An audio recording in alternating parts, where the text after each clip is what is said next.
Quick!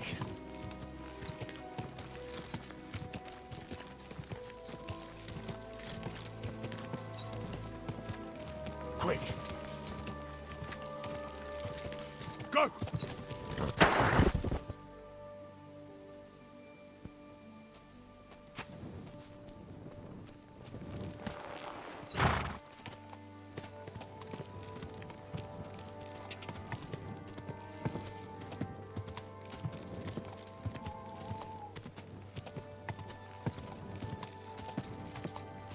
Quick!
Search.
Gatarsal, what's up, Pooch?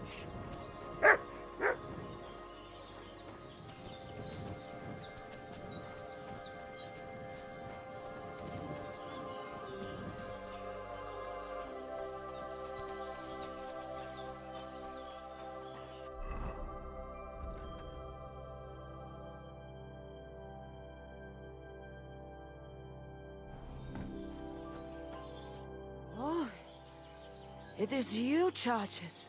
What are you talking about? You are that chavo from my dream, Jalas Mangesulu. You came to me, the Eterno Gajo, friend of the Roma with clear eyes, the one who has suffered much. A stranger to take on the task that shall unite our familia once again, or divide us forever.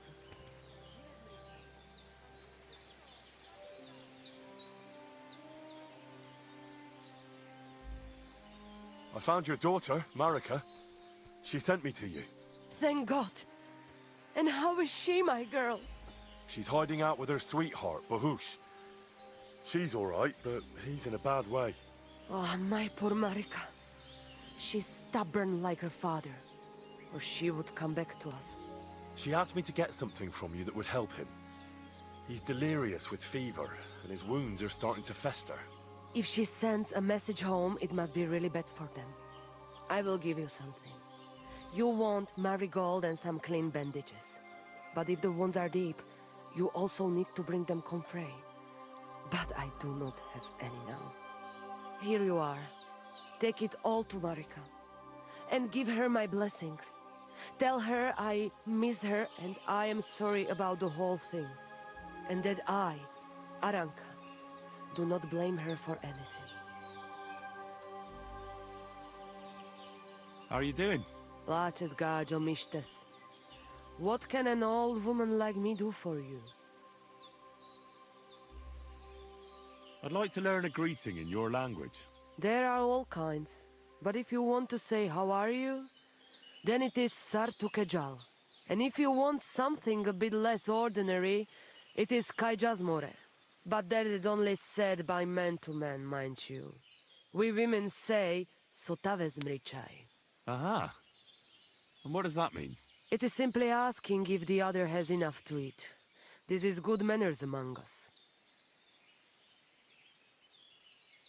It was good to see you, my friend.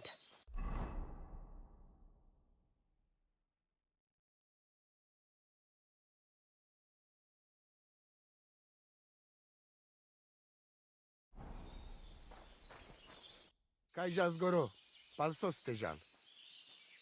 I talked to Marika. And where is she? Not so fast. I have a feeling you didn't tell me the whole story.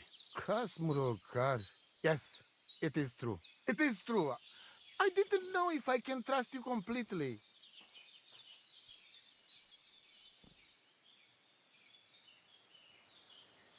So what really happened? Marika want to leave. So, I say she should get married, and they both stay and travel with us. But that boy of hers, he said no. My two Shave, my sons, Tibor and Geiza, they decide to avenge family honor, because they hear all the insults my messenger come back and tell about. So they go to Semin to punish them.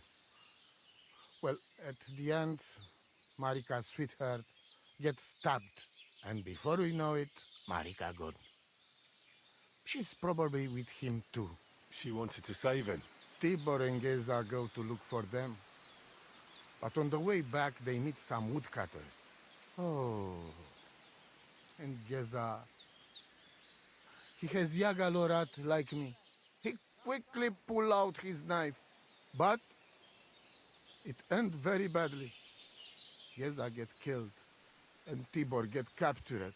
All I get is message that if any one of us go near Semin again, we will end up same way.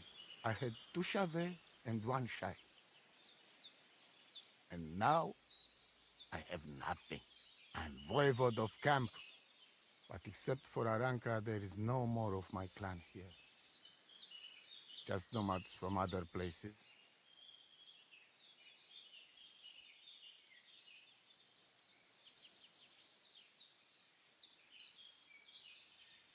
Why didn't you tell me everything right away? What did you want to hear? That my whole family is destroyed? That my daughter may be run off with a village gajo? I do not say kada to everyone. I still have my pativ. Tibor and Geza, did they go to avenge your honor of their own accord? Or did someone send them? Well, Yes? if you could hear the insults they hurled at us. They called us dog-eaters and hitans. They said Marika was unclean. And whoever touched her would die within a year. So you sent them? Not exactly. But Tibor and Geza, see how angry I am. And take it on themselves. But no one can insult my family. The message that your messenger came back from Semin with, that wasn't from Bohush. No? It was from his mother. Bohush didn't know anything about it. It is still his familia. Blood like blood. They stain our honor. The whole village hate us. Well, I understand, but poor Bohush. What about my shire? What about my family?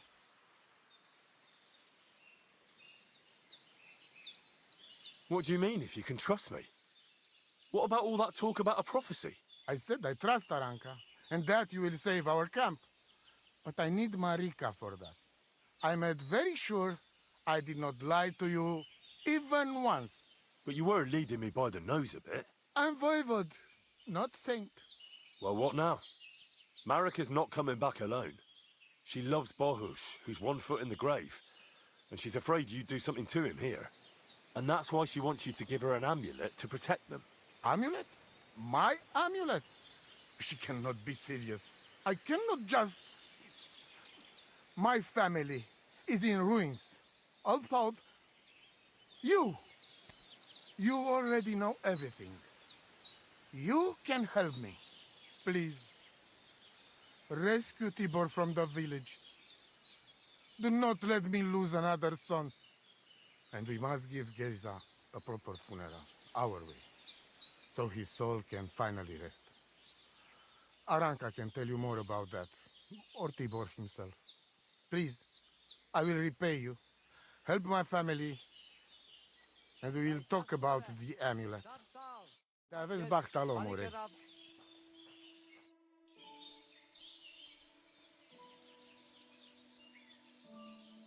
See you soon, my friend.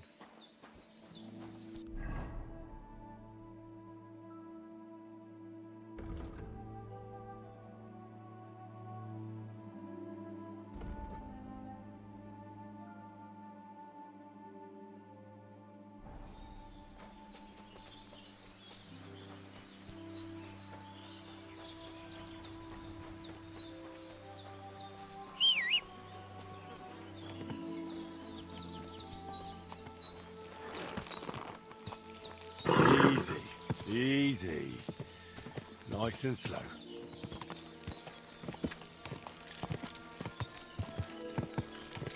Ah, quick.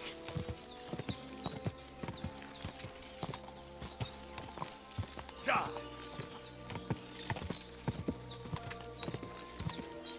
Go. Go.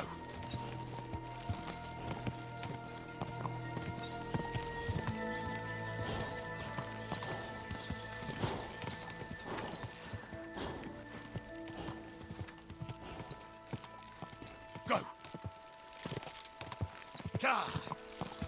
Go! Ka!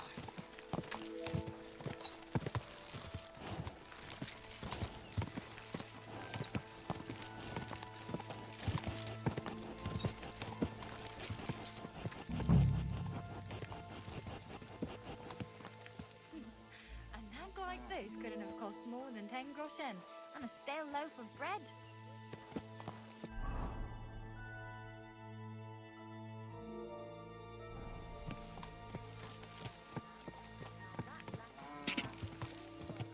Ka!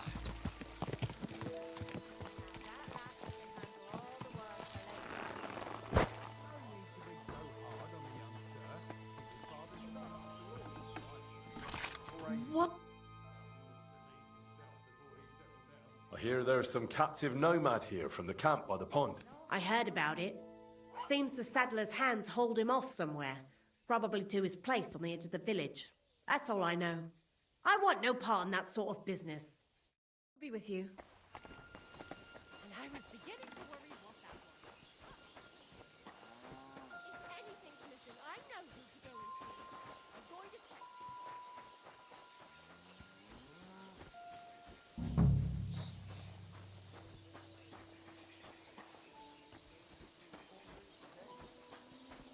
You can't be here. Next time, don't come in here without permission.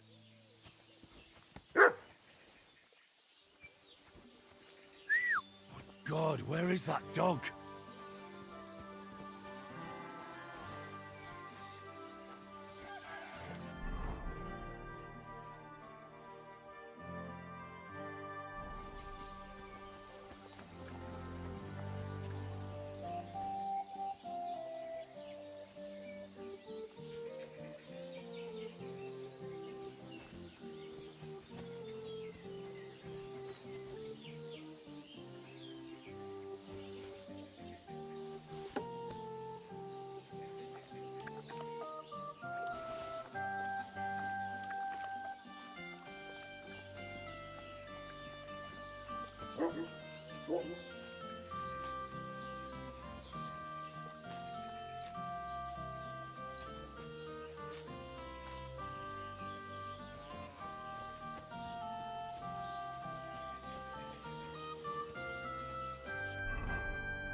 Hey, ora, untie me, please. Wait for a little while longer. Peras queres. Wait for what? Doomsday?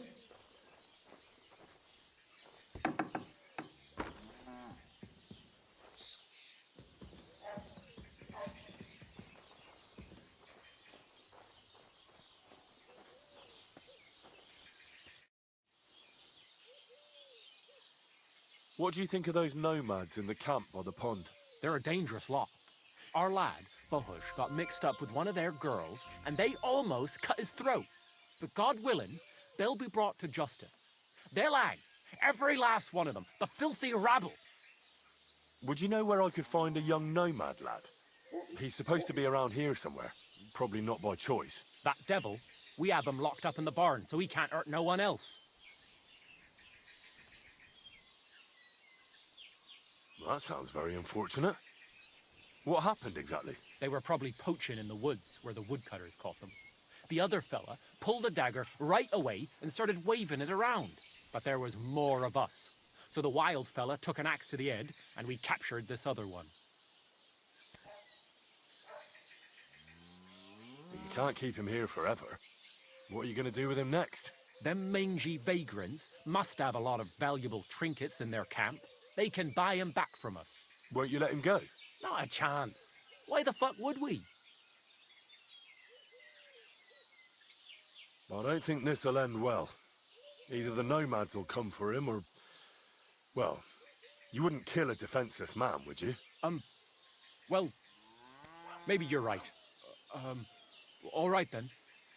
The keys are inside the barn, on a crate, across from the door. Be quick, though.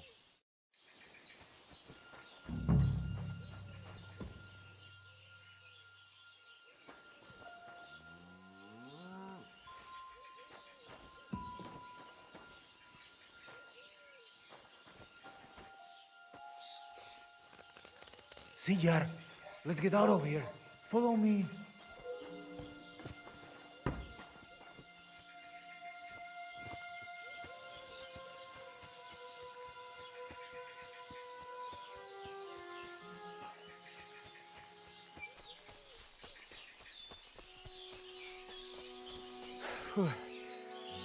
Good thing they didn't come after us. That was something. The last time I ran that fast was when I was a kid and a villager set his ricone on me for stealing apples from his garden. Palikeraf, thank you, Amalo.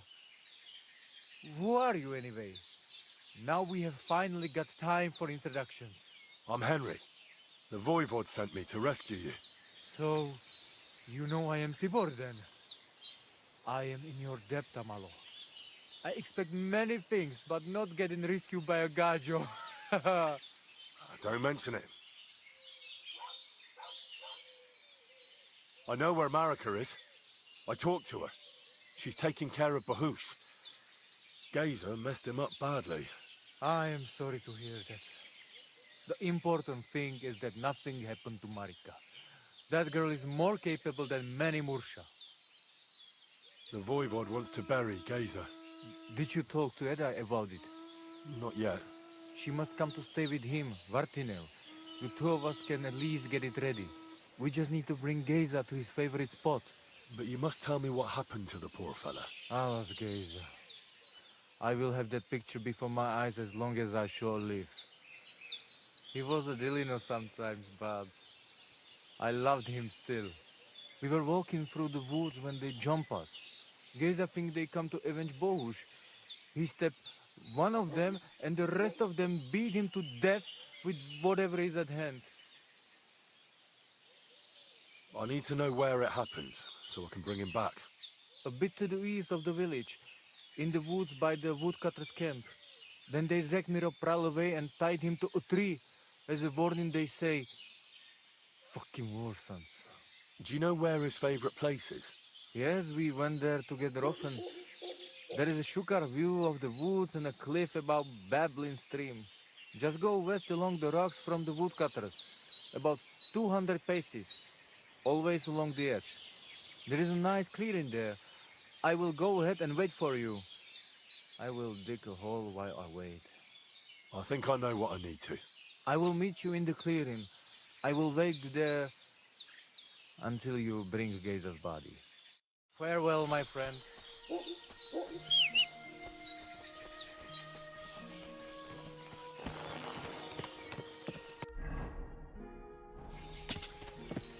Quick!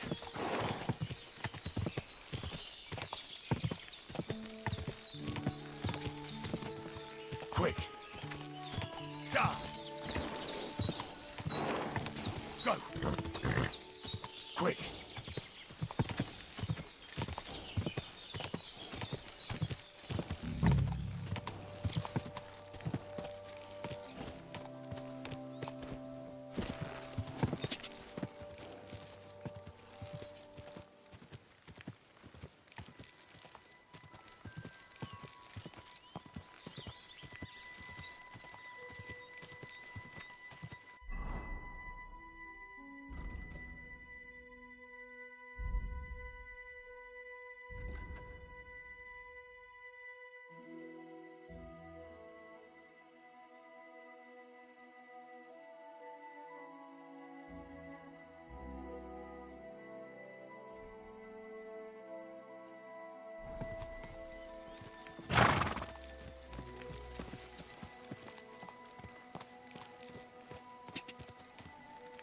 Go!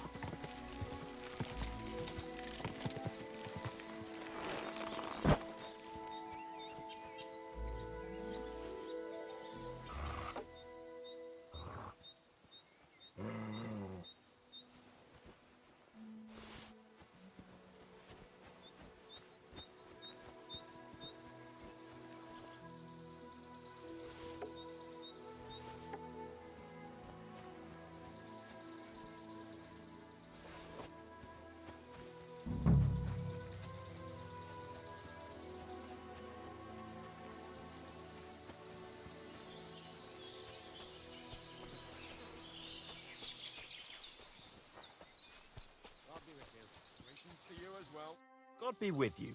What would you like? I've come for Gazer, the son of the nomad's voivod.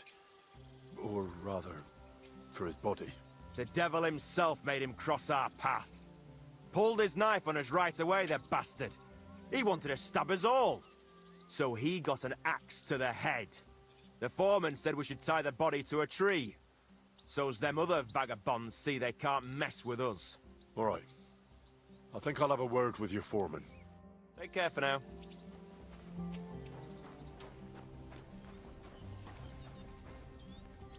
Greetings. What brings you here so early in the morning? How's the forest work going? It's misery. The trees in the rocks are as twisted as a pig's tail. There's bugger all coin in felling them. Why are you felling here exactly? Before, we was cutting hard timber for the building works in Trotsky. But since the job's been done, we only cut for Lord Semine. He gets a bit of coin in the town for it, but I say them local pine trees is miserable wood for building. You've got the body of a dead nomad here. Makes for a nice tree decoration, don't you think? No tears shed over that bugger, he started it. Why did you tie him to the tree? He's not running away now. We left him there for the crows. That scum don't deserve a burial. What exactly happened here? Nothing special. We ran into these two fellas out here in the woods, and one of them pulled a knife on us right off. We're lucky none of us ended up gutted. Although he managed to cut up one of ours pretty bad before we took him down. We caught the other fella. The folks from Semine took him. They said them two had already stabbed someone there, too. I'd like to bury him. What? Forget it. Them heathens from down by the pond sent you, am I right? Don't you know that when one of those people dies a violent death, his spirit always comes back to roam the countryside? You wouldn't want this place to be haunted, would you, friend? Haunted, eh? And his mother is a mighty witch. I wouldn't mess with her if I was you. Shit, that didn't occur to me. We certainly don't want anything like that here. Take him as far away from here as you can. One more time, then.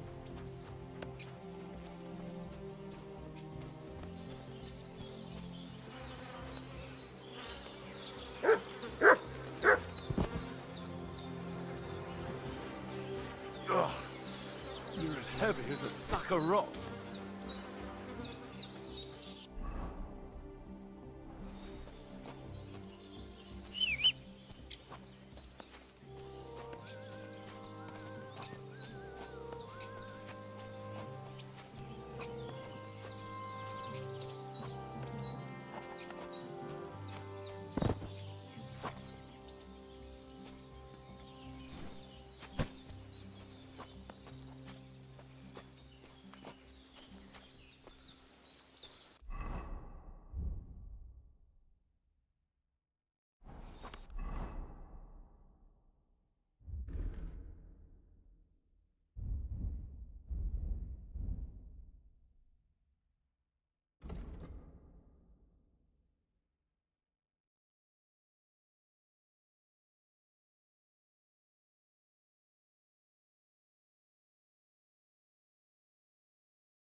This isn't how you imagined things would end for you, is it?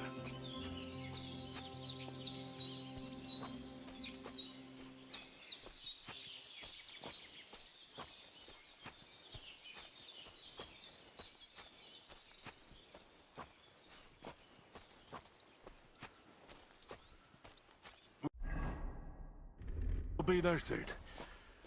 Don't worry. You'll be at peace now.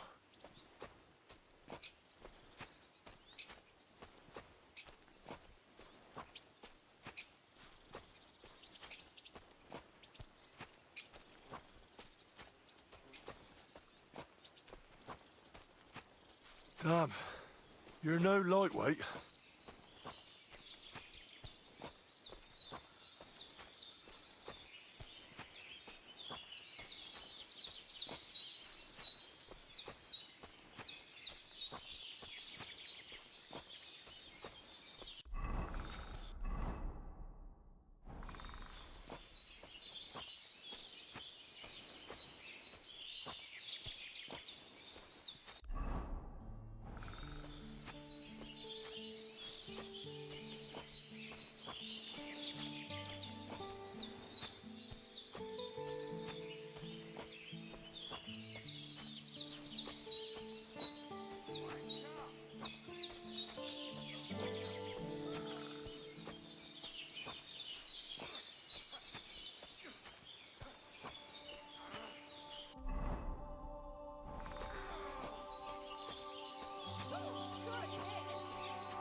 Amaro Tikno Prao.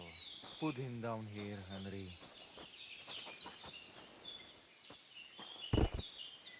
Here I am. Poor Gazer almost broke my back. Thank you for your help, Henry. I hope the woodcutters did not cause too much trouble. Well, I managed. I am glad to hear. Anyway, my family is not here yet.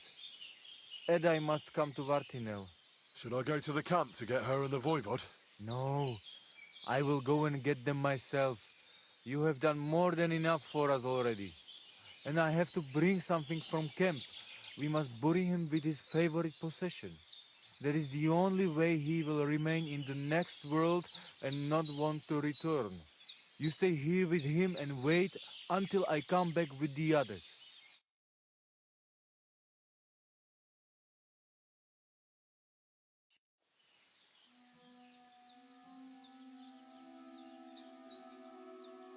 Aye, Henry.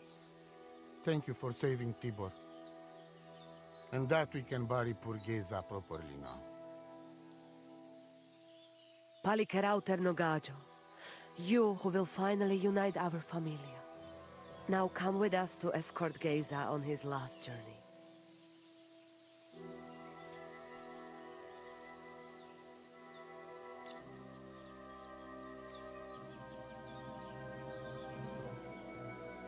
Devla amaro, so sal pro opiren, pošvestin pestironau, autiro tagaripen, meelauka sartukames, pro pripen aukate prepuf.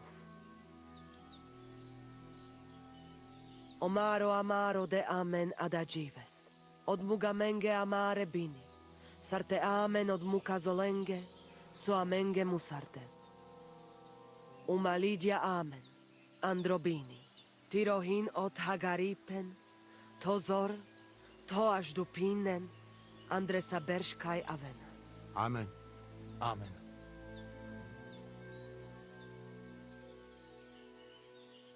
Amen.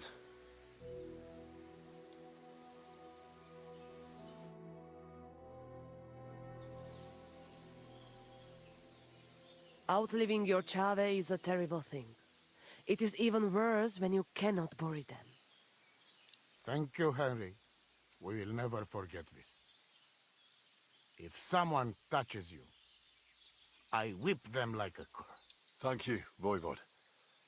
I'm glad we could give your son a decent burial. From now on, I consider you my gajo pralo. Brother, if you ever need anything, come to me.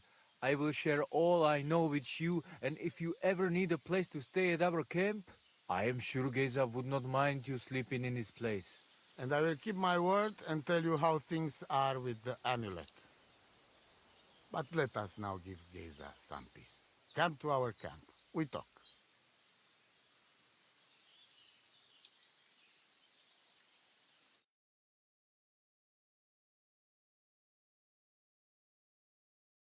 Henry, the thing is, I cannot give you the amulet. Not even now? After I did everything you asked from me? Ashta, hold on. It is Chuhajuno, and its power protects me. And Marika knows well that I'm trapped without it. What do you mean, trapped? What kind of game is this? This is no game, Gajo. Marika stole the letter from me. What letter? One from Emperor Sigismund himself. Before you start cursing the ginger folks, you should know he was good Hungarian king before he came to fuck with Bohemia. Back then, he defended Hungary from the Turks, and I fought with him. We had a whole company of Roma warriors, armed to teeth. I lead them. For our help, Sigismund gave us letter of safe conduct that give us freedom to travel and protection from the law. So you're not subject to any lord? Just so.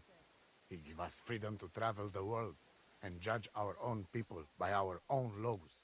With the letter, we are free people. Without, we are like beasts to be hunted. They can put us in pillory, drive us out of town. Anyone can do what they like to us. I can see where this is going. That piece of parchment make us people. Without it, we are nothing.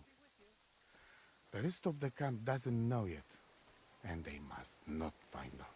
But what's that got to do with Marika? It seems, when she ran off, she take letter with her as a guarantee. Or to blackmail me when she needs something. But by taking letter, she put us all in danger. Me and all camp. And if I give up amulet too, it is my end. Bring me back letter from Marika. When I have it, and amulet here in my hands, I will forgive her. She can come back then. God bless. Latches, how'd you get off?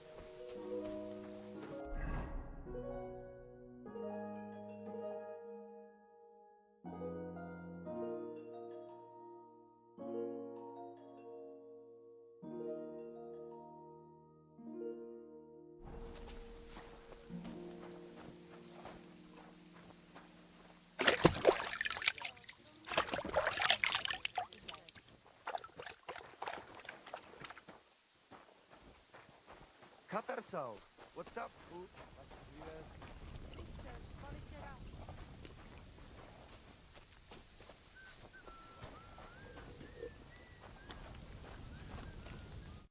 Shalom Aleichem. What do you want? Why did you quarrel with the Samim villagers? The Voivod had a disagreement with someone from the village, and they've almost driven us out of here because of it. But I'm afraid it's not over yet. How's it going? And what am I supposed to say to that? I dunno. That's up to you, I reckon. But it will cost you something, young man. Why should it cost me anything? Why should it not? I am not going to give you life advice for free. How's it going? Oy vey. Chometz ben Yaim. Bad, fortunately. Thanks for asking. Fortunately? That sounds more like misfortune, doesn't it? Was machst du, mein Freund? What misfortune? If I was better off, people would envy me or want to borrow money. And those are two things I can do without. Bis bald. Einen guten Abend für dich.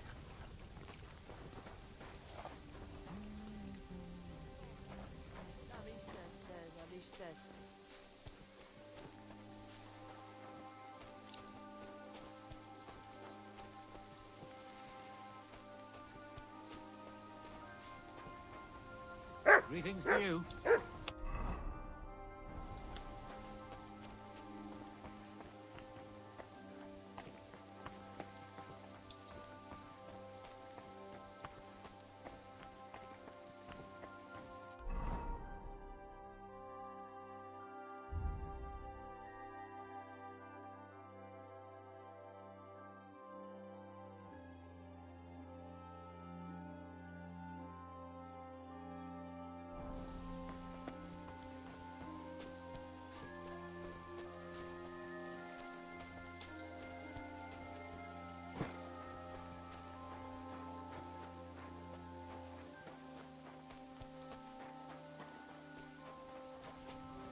What are you doing, you whistlers?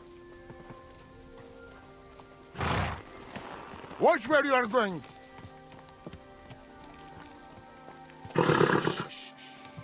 Easy, good horse.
fella.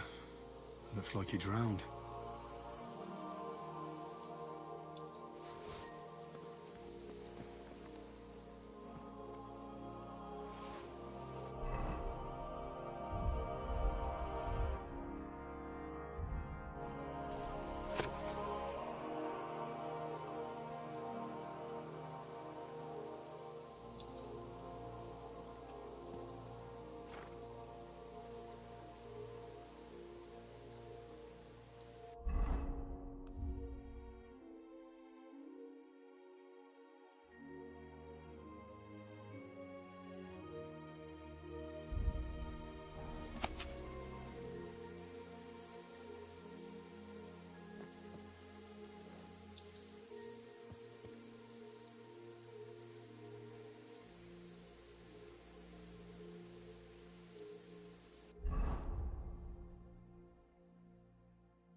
This one drowned too.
Quick!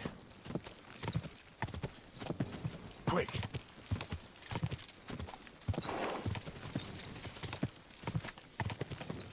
Go!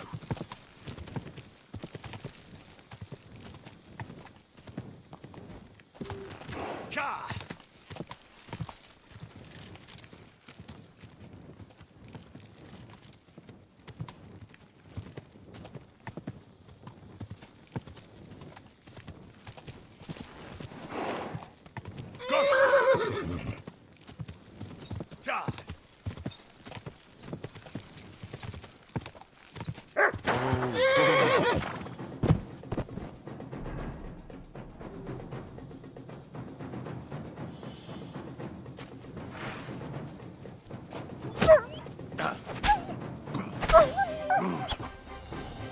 But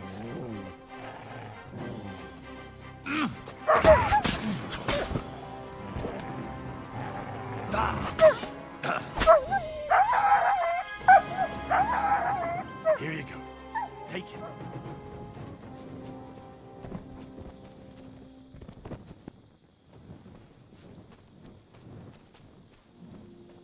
But oh, he's run off again, the little beast.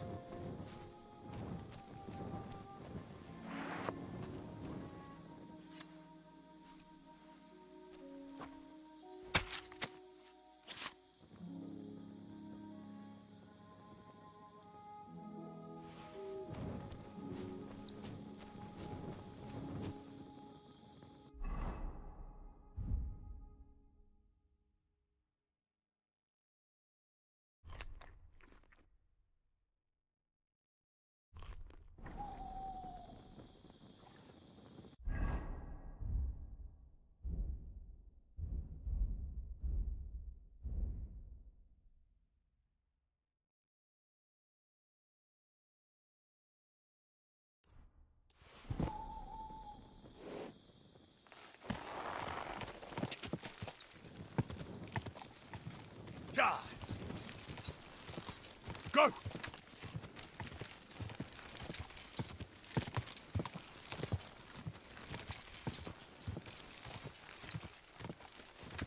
Go! Quick! Go! Ja!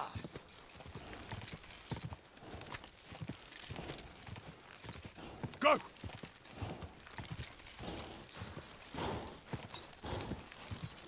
Go!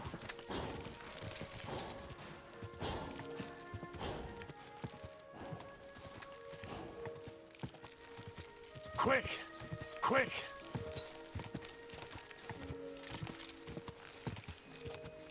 Quick!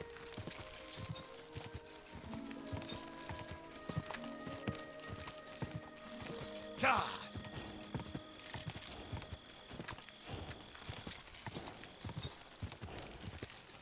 Ja!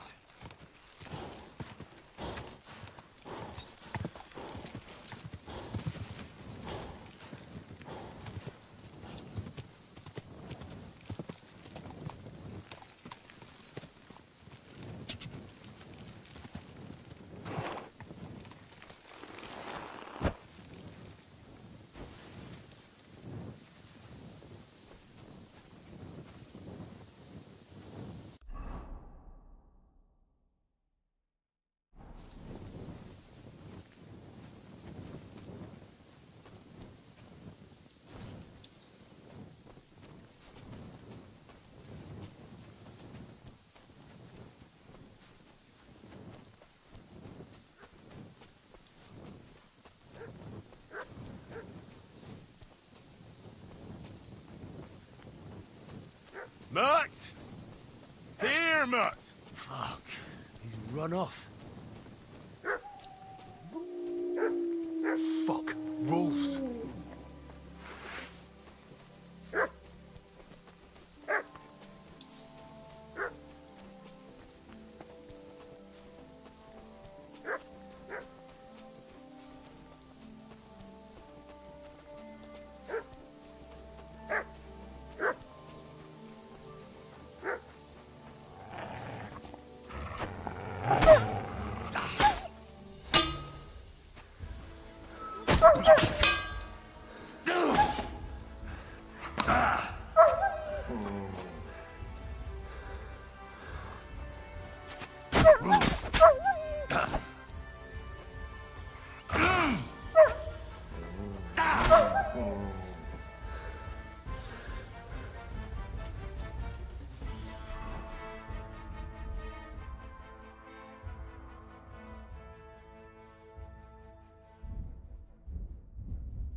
Come here! Look what I have for you.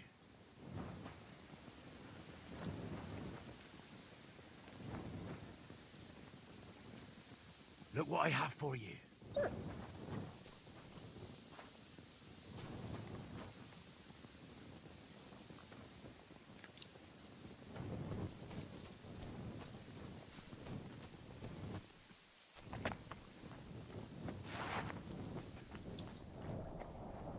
Infernal beasts! The wolves must have smelled rot and tried to get in. At first I managed to chase them away with fire, but they got used to it and just waited for me to go out. You were lucky they didn't get to you. I got rid of them. Palikerav, you are my guardian angel.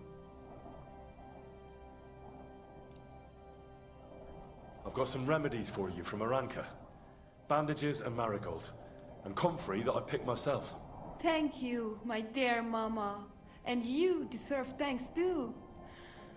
I hope it will bring Bohush some relief. The Voivod sent me to get his letter of safe conduct. He sent you to get his precious parchment, but he does not care how his daughter is? Devla! So you know that is the very reason why I run away from there. It is all honor this, honor that, but people? They not important. When they nearly kill my Bohush, only because he's Gajo, we have to flee in case they decide to finish what they start. If I did not take that letter, the Voivod would say next day he never have any chai. I think you're being unfair to him. He cares about you. Then why does he not show it? He is selfish. He think only of himself. I cannot give him that letter. It is my only guarantee that Voivod will not leave Bohush to die. If the magic amulet does not help Bohush, nothing will. How come you didn't take the amulet instead of the letter? Because that does not take it off even when he sleep. But he keep letter in his trunk. If you give me your word that you will not give letter to Voivod, but try to swap it for amulet, I will tell you where it is.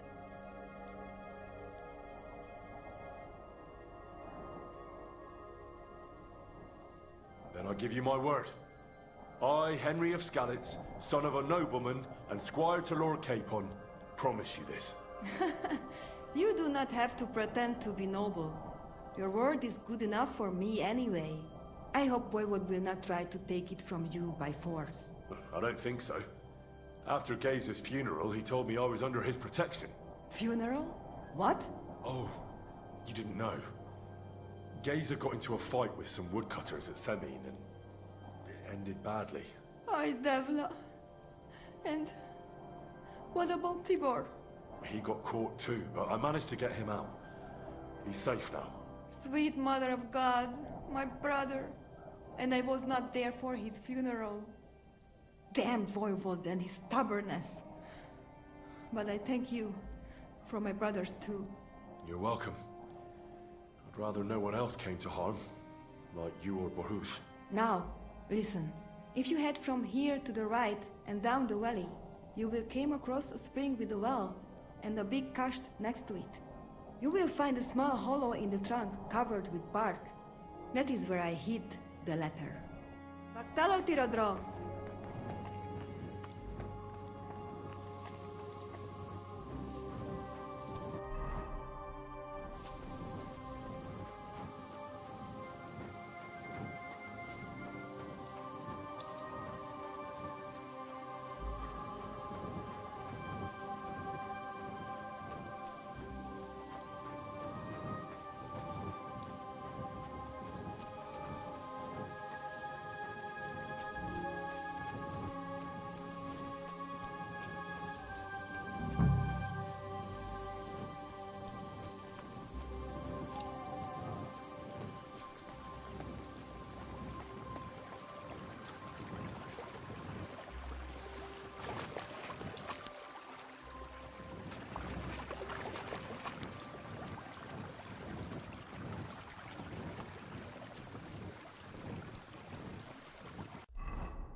Here, Mutt.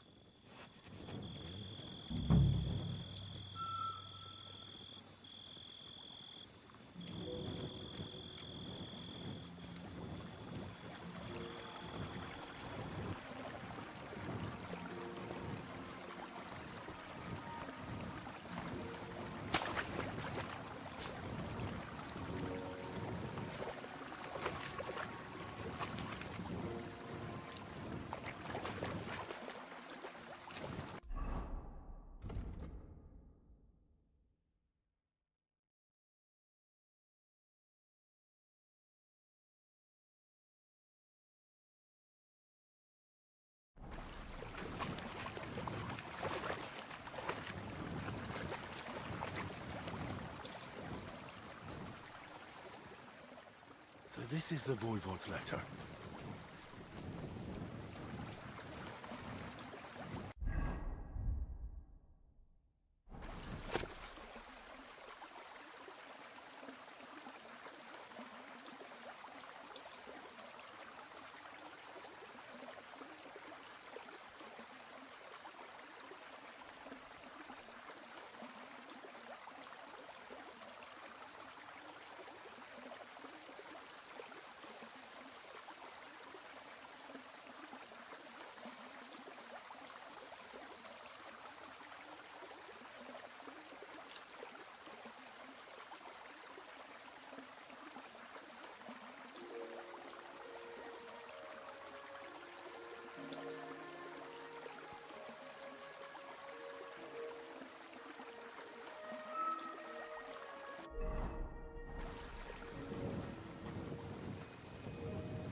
God!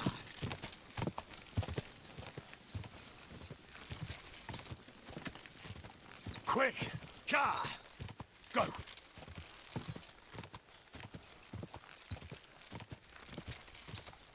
God!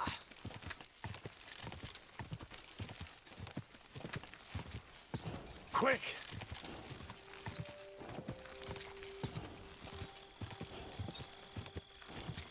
Go!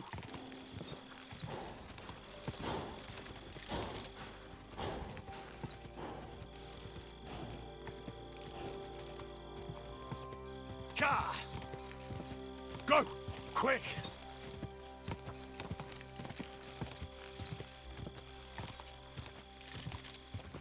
Ka! Ka!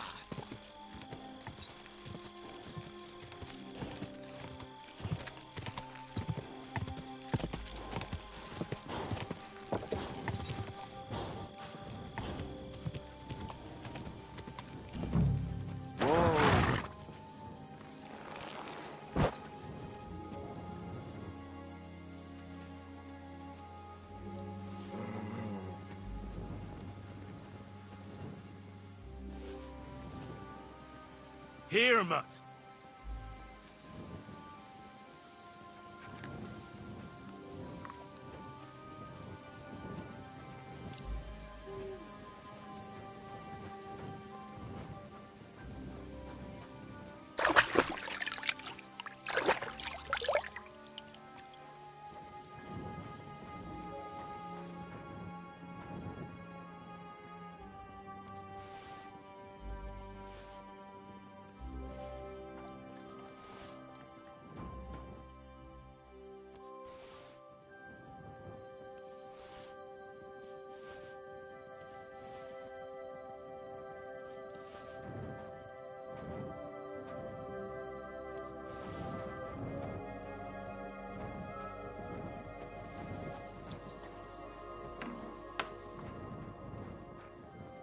Greetings. What do you need? Do you live here all alone? In a wilderness like this? What wilderness? Walk a few paces and you come to a bloody great castle. And I'm not really alone. Animals are company too.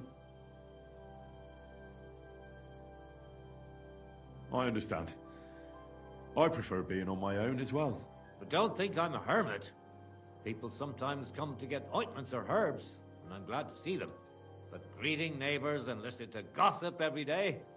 I'd rather not, thanks. It's true, I don't always sleep easy here. The castle may as well not be there for all the protection it gives me.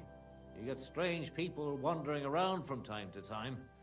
The kind best avoided by honest folk. My advice to you is to be careful. I recently saw 2 vagabonds like that. No doubt they don't think I'm worth the effort. But I still lock the door every night and push a bench up against it. Where exactly did you come across them? In the rocks above my cottage. Be careful if you go there. I'll be with you.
Look what I have for you.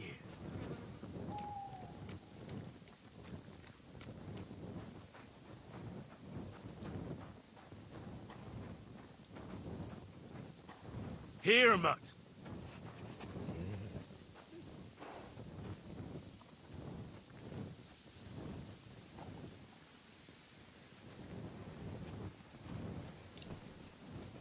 Look what I have for you.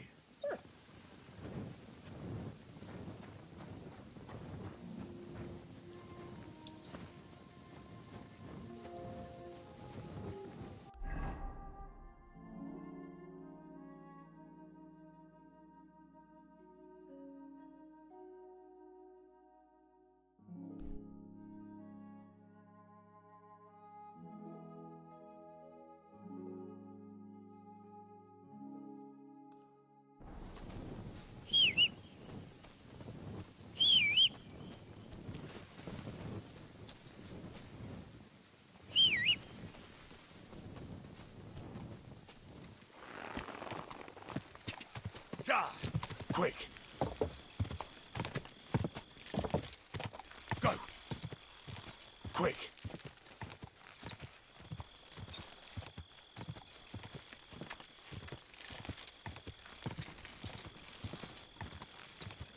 God, go.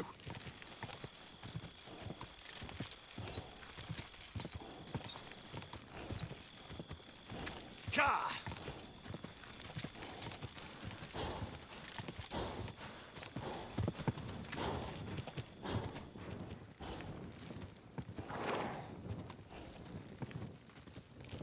Quick!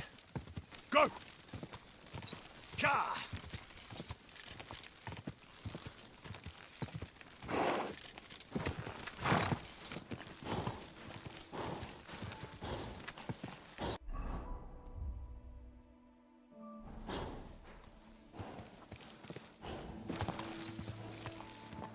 So, this is your famous maypole.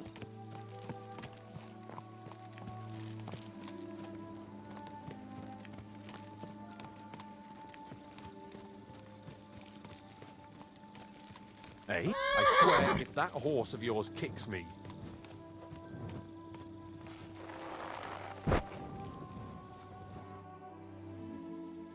How's it going? It's shit, to tell you the truth. How come? Because I have to guard this bloody maypole. I can't even get a good night's sleep because of it, and there's plenty of other work to do during the day. And then there's...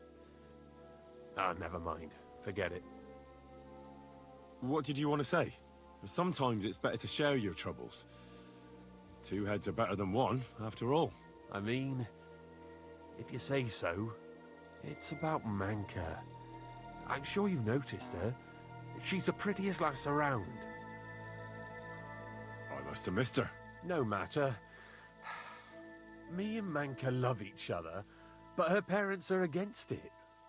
I don't even know why. They just don't like me. They forbid her from seeing me. We went to a dance together in Troskovitz recently, but when they found out, they were furious. Now they're keeping close watch over her and causing problems for me as well.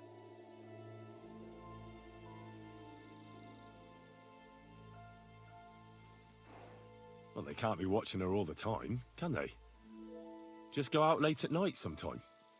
Nobody'll notice. We've done that a few times, but we can't now. There's no time for it. I've got to stand watch at night. I was drawn. This year, they want to keep the maypole up until harvest, and that's still far off. Listen, I've got an idea. How about I stand watch in your stead for one night? You and Manka can go somewhere in the meantime. Nobody'll know. You do that for us? Of course. It's nothing. All right, we have a deal. Ask Manka and let me know what she says. How's the maypole garden going? I'm bored out of my bloody mind. Would you mind some company? Oh, not really. You live here alone? Aye. The Lord took my parents a while back. I also have two brothers, but they left.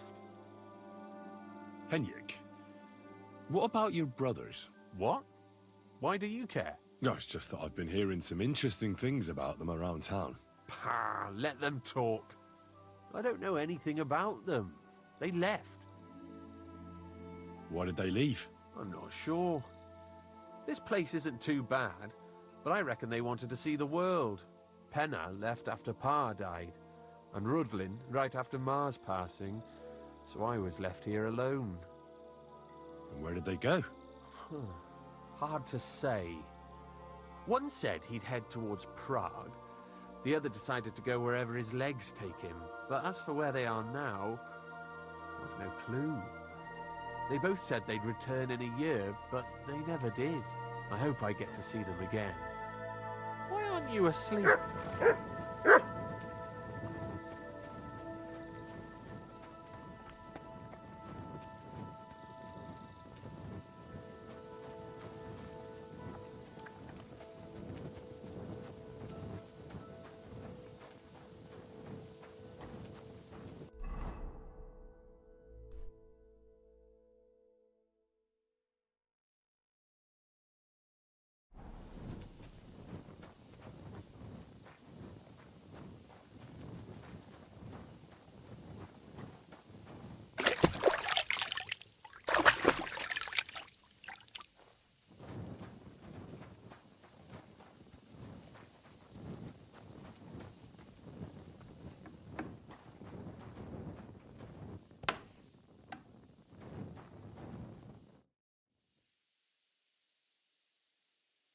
That's a beautiful maypole you have there. You don't see that every day. I reckon all the other villagers must envy you. They sure do. Them Zhelievites try to steal it, but our fellas kick their asses. Why are you so interested in it anyway?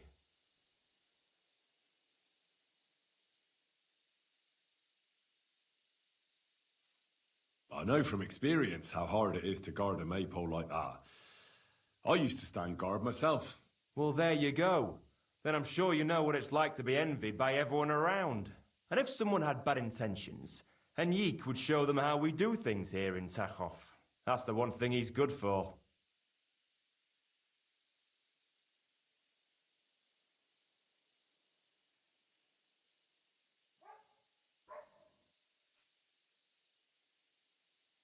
What's new around here? Siegfried the herdsboy was here. He was complaining that wolves keep taking his sheep. You could also stop by and see Old Mouth. He's the local storyteller. He could tell you all sorts of interesting things, but only if you bring him some liquor. Don't forget, I have some here to sell, if you want. And that's all I'd say. Sounds interesting. Thank you, innkeeper. Can I spend the night here? We're not set up for that here.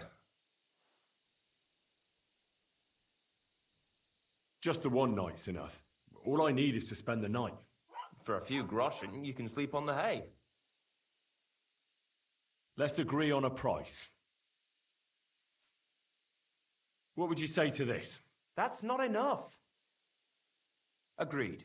Like I said, there's plenty of room on the hay, but don't go wondering about my house.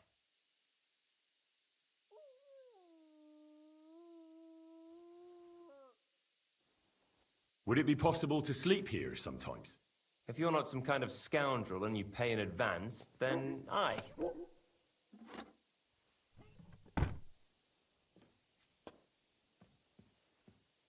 Where should I lie down? You can sleep up there in the barn, but be careful. The ladder is all rickety. Well.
Just a little longer.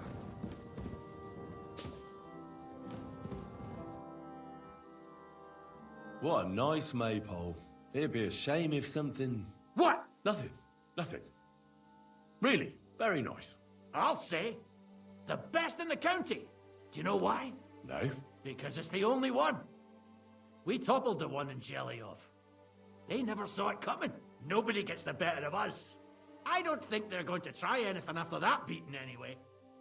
Even if they do, Henrik will raise the alarm and we'll kick their arses again. Take care, friend.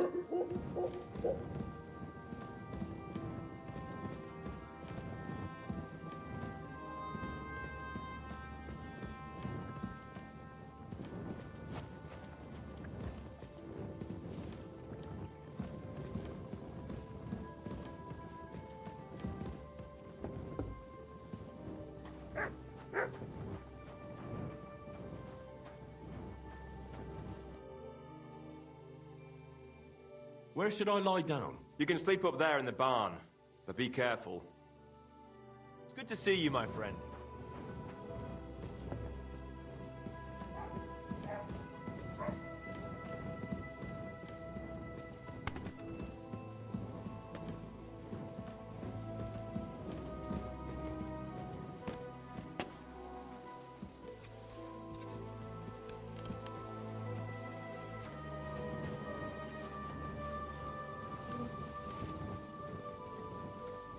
Good doggy, good boy.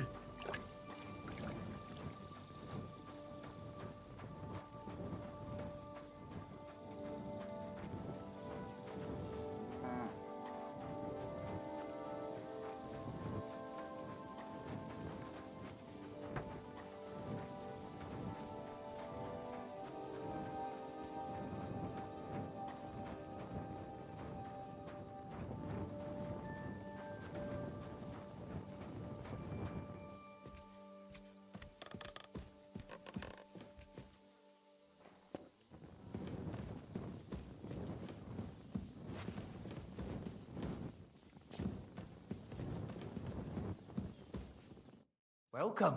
What can I do for you? People call you the mouth, right? They say you tell all sorts of stories. I'm no mouth to you. My name is Denyek. Got that?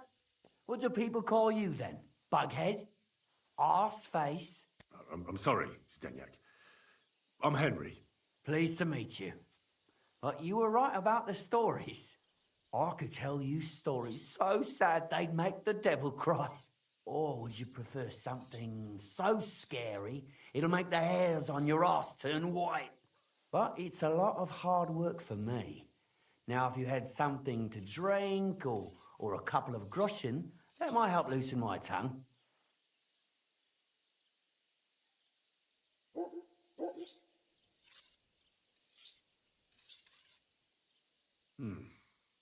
How can I know if it'll be worth it? If you don't believe me, ask anyone. They all know me in the village, and they all know I'm good. So they all sing your praises, even if you stutter? I'll tell you what. You can listen for yourself and see what you think. Then, at the end, if you think it's worth it, you can pay me or buy me a drink. So what kind of story would you like to hear? I like stories that can teach me something. Stories with a moral.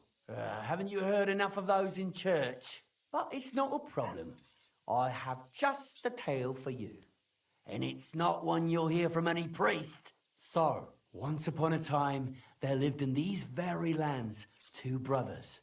The older was called Kuba, the younger, Matthias. They were both woodcutters, like their father and his father before him. One day, at the height of summer, they were working in the woods. The air was as hot as a furnace, so Matthias went to a nearby pond to cool himself. But as he was leaning over the cold water, there was a loud splash. His axe had got loose from his belt. In haste, he began to search the muddy bed of the pond, and his hands soon touched something hard and heavy. He pulled it out and could not believe his eyes. He pulled out an axe. Yes, but not his old one. It was an axe made of pure silver. Good God. I'd grab that without a second thought. Maybe you would, but Matthias would never. He was an honest man, and with a big swing he threw the silver axe back. He searched the pond again, and this time he pulled out his own axe. Nothing but dull iron and old wood.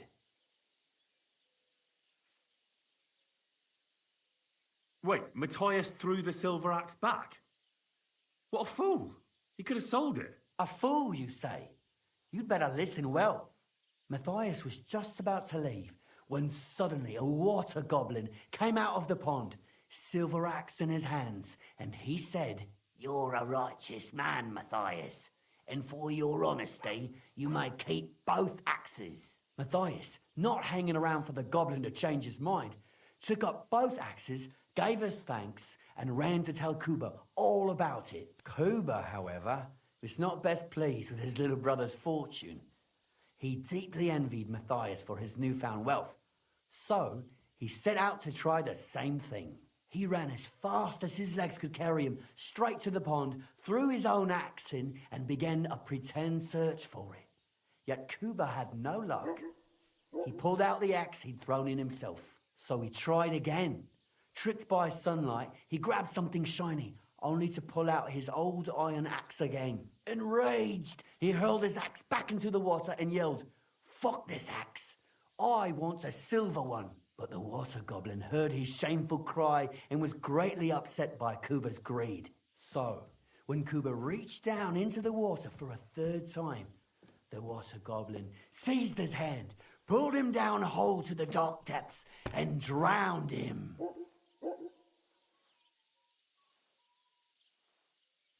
Oh, that's so cruel.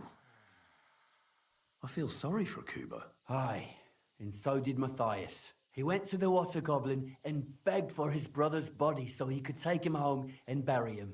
But the path back from the pond led over a steep hill, and carrying the weight of the waterlogged body exhausted Matthias. He stopped to rest by an old oak tree, and he used a silver axe to cut off a branch that would serve as a walking stick. But it wasn't enough. Somehow, it was still getting harder to continue up the hill. Then Matthias realized it wasn't his brother's body that was weighing him down. It was the silver axe. The axe was the cause of all this trouble. So he started bashing the silver axe against the big stone with all his might, trying to destroy it. Yet no matter what, he couldn't even make a dent. With the last of his strength, Matthias climbed to the top of the hill. He knew he could go no further, so he found a pretty spot with a view over the valley and dug his brother a grave. There, he buried both his brother and the silver axe that had brought such pain upon them. His final act was to stick the oak branch in the ground by the grave. But lo and behold, the branch grew green leaves and became a tree. The locals have had no dealings with the water goblin since then, but some have had the bad luck to bump into him. And when you walk by the pier where it all happened, you can still hear his chuckling. That was a very nice story. Story? What story? It's the truth. But why hasn't anyone gone looking for the axe then? Because it brings misfortune. Didn't you listen to me at all? Look for yourself if you wish. Rock Tower Pond isn't far from here.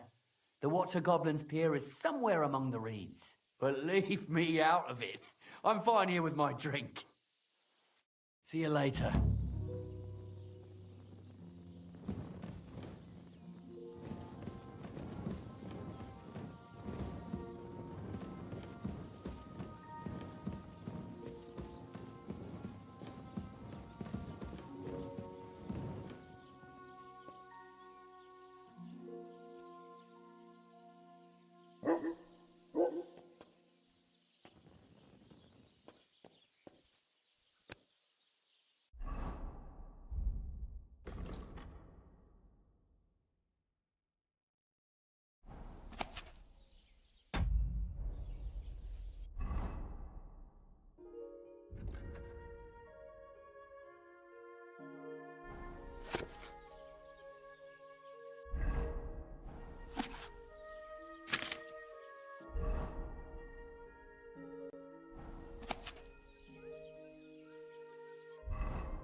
You can't be here. You can't say you weren't warned. You can't just loiter around on other people's property. You'll pay up and show me whether you stole anything. Otherwise, we'll deal with your unruliness in the pillory.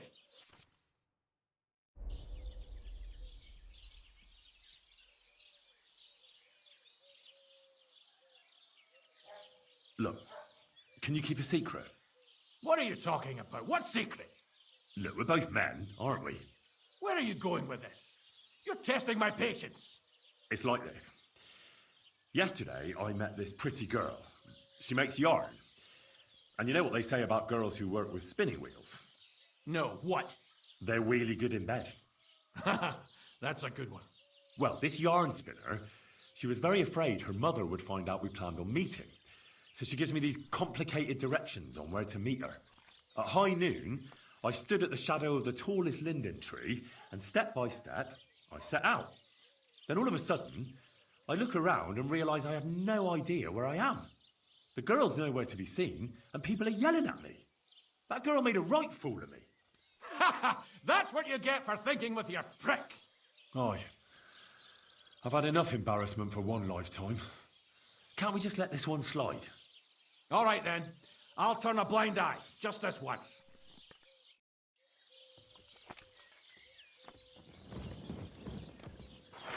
Sheath that weapon immediately! Good, see? There's no need to be swinging a weapon around here.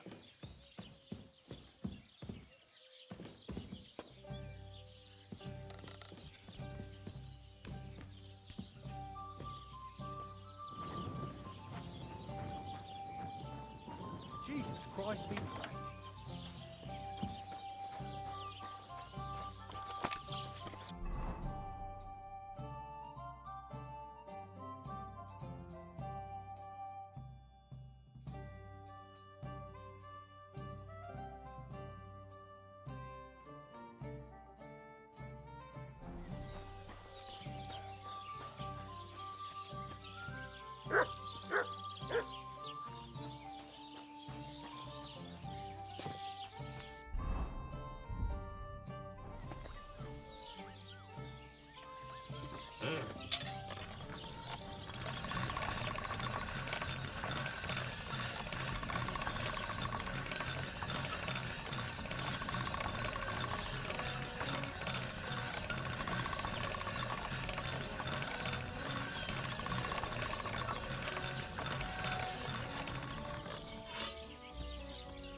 Good doggy. Christ, pardon me.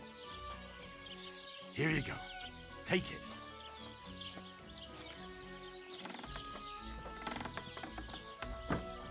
Is there something you Something, need? doggy.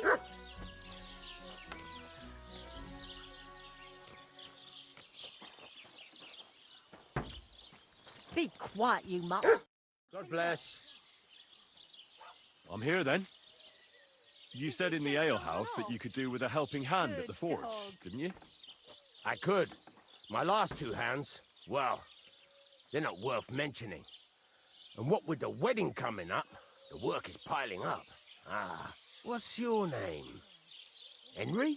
That's right. You should know, Henry. The blacksmithing isn't for everyone. Have you done it before? Yeah. I basically grew up in the forge. My father was a swordsmith, and not just any. He even forged swords for the nobility. For the nobility, eh? Well, that kind of experience will come in very handy for me indeed. As it happens, I have to forge a wedding present for young Lord Semine. A fine sword. So you'll take me on? Hold your horses. I'll have to try you out first. You could forge me a hunting sword as a test, so I can see if you can make a straight blade. That shouldn't give you much trouble if your father was a swordsmith, should it? Sure thing. I can get started right away. Great. Find some iron and get started then. Iron?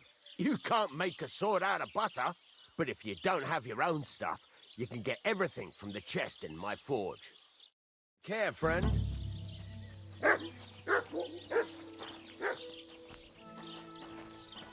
Have you taken what you need from the chest yet?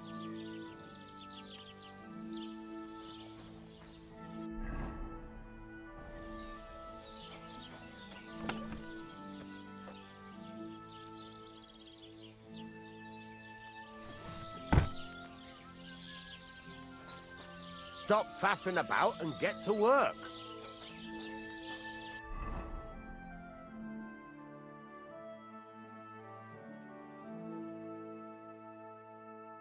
Furnace is cold now.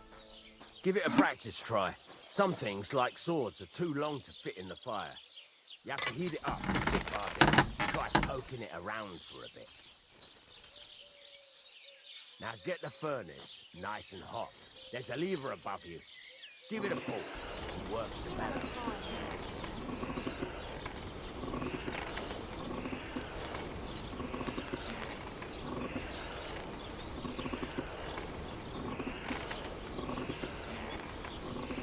Tell the temperature by the color, but you won't be able to tell when it's in the fire. You have to take it out from time to time and take a look. Try it out.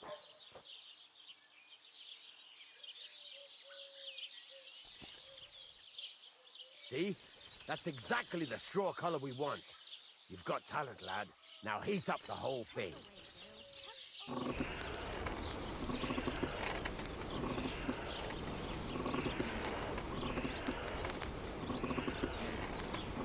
whole thing is heated up now, so come over to the anvil. Try moving the sword along the anvil so you can get the hang of it.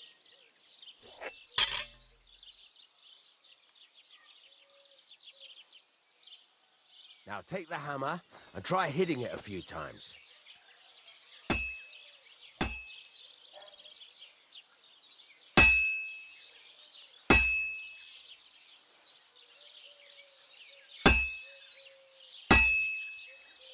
See the sparks?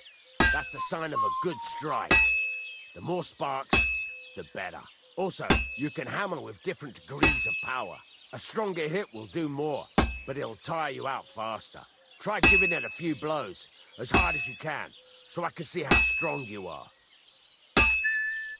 That's got a nice ring to it. Of course, if it was all about hitting an anvil with a hammer, any dolt could do it. You've got to hammer the workpiece evenly. One hit next to the other.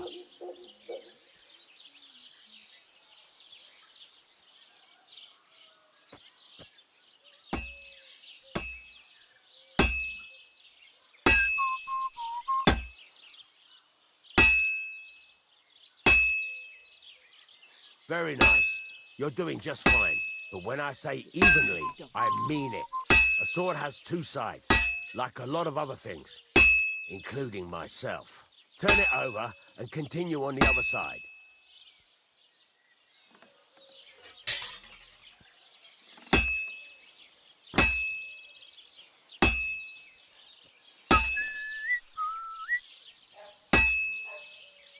Nice. Now try forging it on both sides. The closer it is to being finished, the more it will take on the shape you want. It'll cool off soon anyway.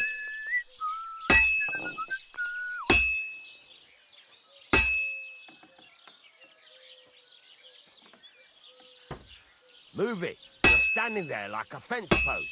You call this working?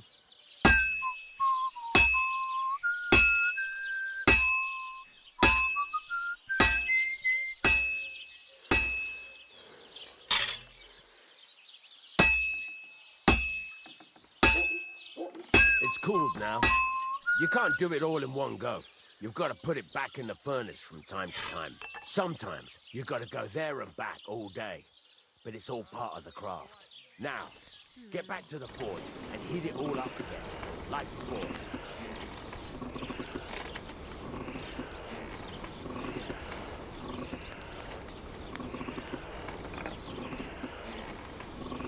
The whole thing is heated up now, so come over to the anvil.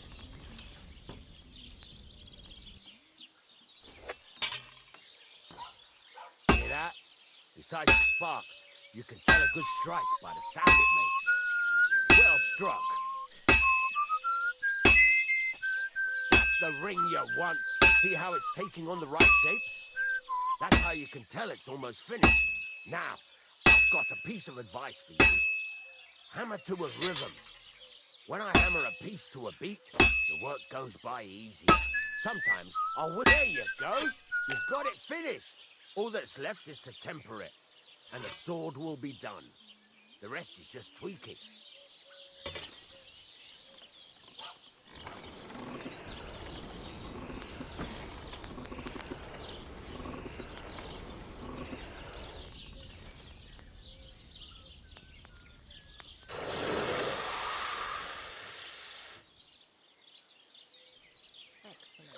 Excellent.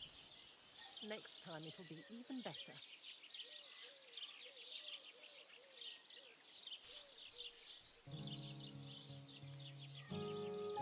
Right.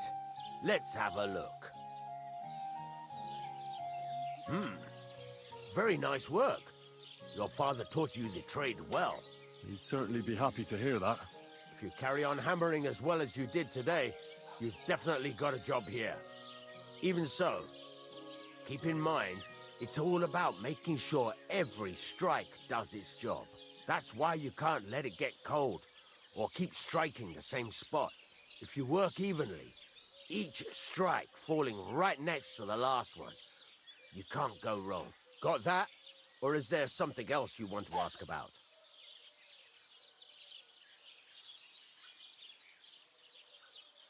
What good does it do me to whistle while I work? It makes you work to a rhythm. You won't get tired so quickly, and the iron feels it. How do I know a good strike from a bad one? By the sparks that fly up, and by the ring. It rings out with a different sound when you do it right.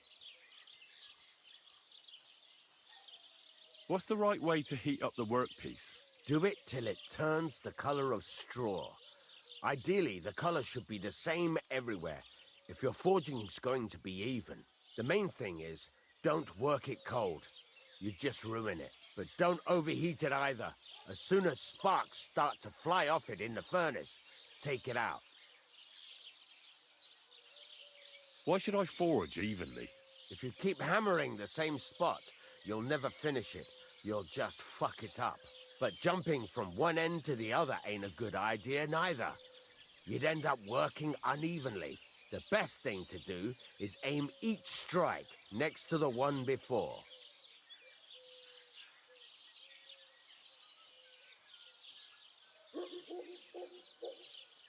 How will I know it's finished? Notice the shape. The closer you are to finishing, the more precise the shape it will have. Thanks. That's all I need to know. You can sleep in the chamber by the woodshed. And there's a chest where you can keep your things. And of course, you can use the forge anytime you want. Any questions? Where can I get materials? You can buy some essentials from me. But if you want to make a fancy sword with lots of ornamentation, you'll have to look elsewhere. This is just a village, you know. The locals ain't after luxury. They can't afford it neither. What can I do with the items I've forged? Well, you can sell them, though you probably won't have much luck around here. But I'll happily buy some of the nicer things from you. Where exactly is my bed? At the side of the house. There are 2 doors and a wheelbarrow between them. You go in by the rear door, next to the woodshed, and you can put your things in the chest there. Don't worry, nobody'll steal them. What now? What do you think? You're not going to be idle. I'll find you some work to do right away. You're pretty good at swords, but what the locals really need is axes and horseshoes. Right, here are some simple drawings that show what they're both supposed to look like. And some iron. You can get down to it right away. Just like that? You aren't going to help me? Sacre, lad. I chose you because you already know a thing or two. I'm not going to look over your shoulder all bloody day. You take care of these smaller jobs. Forge away as long as you're able, and then sell it all. Once you've made some coin and feel like being out in the open again, I'll give you some more interesting work.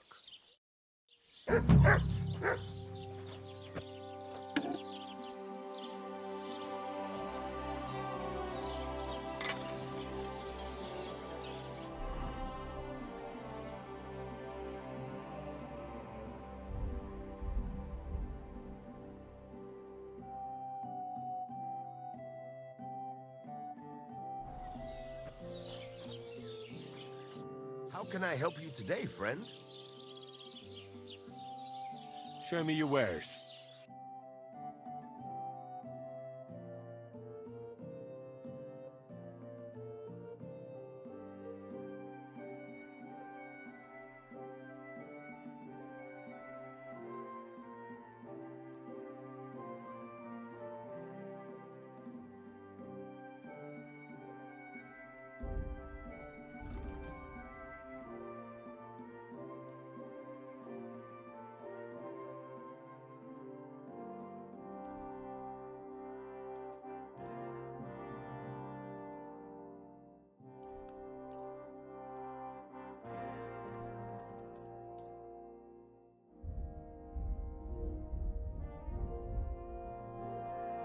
I'd like to discuss the price.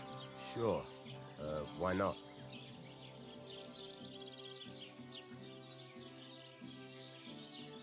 Is this enough? You really won't convince me like this.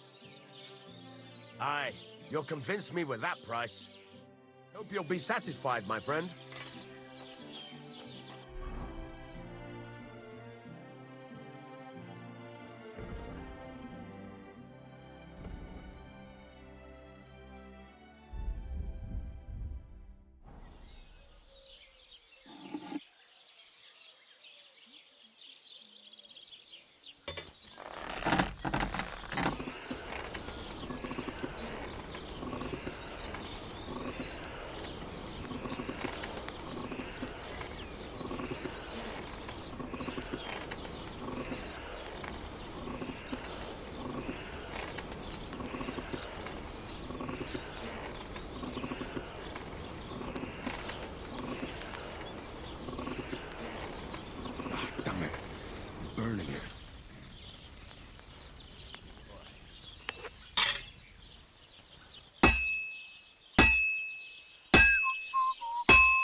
burning.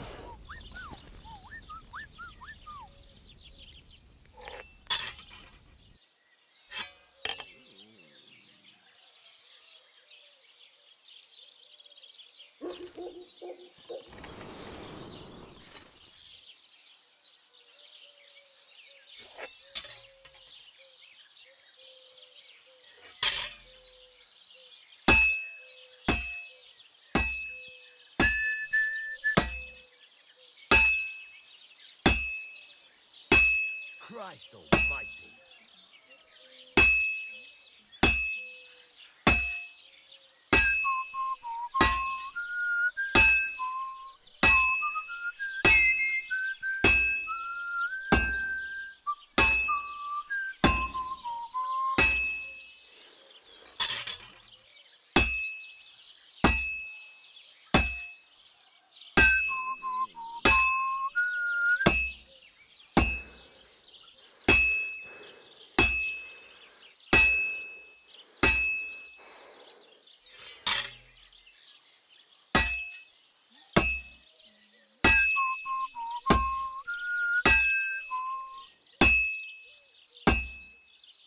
It's already cooled off.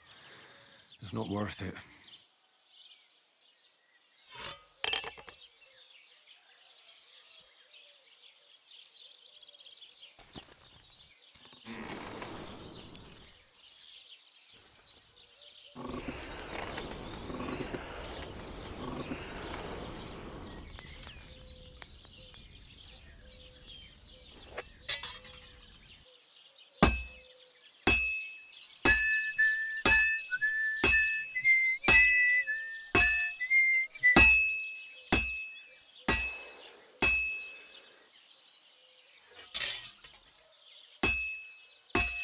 Finally.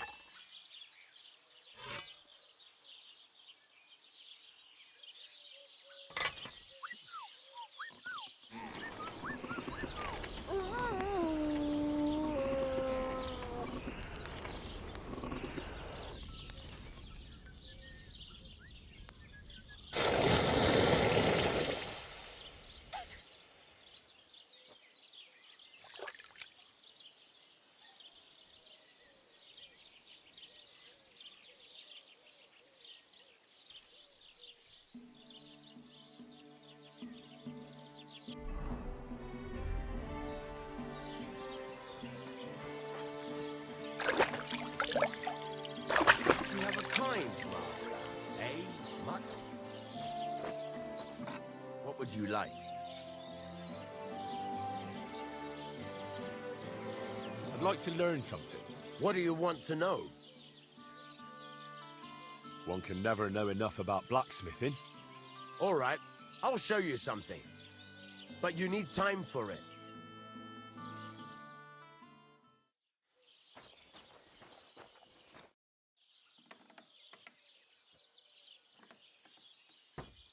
It's about those two idiot hands of mine, Venser and Franzi. They drove off with a cart full of goods towards Semine, and they never came back. Do you want me to find them? Just so. But more importantly, I want to know where my cart ended up, and especially the cargo. Go to Semine and find out what the bloody hell happened. What was the cart carrying? Bugger and bollocks. All sorts of stuff. I'd say Lord Semine wants to rearm his garrison with new equipment. There were some hunting swords, bastard swords, crossbow bolts. I also fixed the trigger on young Semine's crossbow, and some kitchen stuff. Sacks of charcoal, all sorts of things. There's a good month's work in that cartload. Those two hands of yours, Venser and Franzi, what can you tell me about them? Can't tell you much. They're wandering laborers. I don't think they wanted to stay here with me for long, but these days I can use all the help I can get. Were they suspicious in any way? No, they worked hard. They ain't no slackers. And I can't say that about everyone. Have you any idea which way they might have gone? I could have a look along the way. Maybe their cart broke down or something. There's only one road to Semine that can take a cart. It leads from Takov to Troskovitz, and then to the south.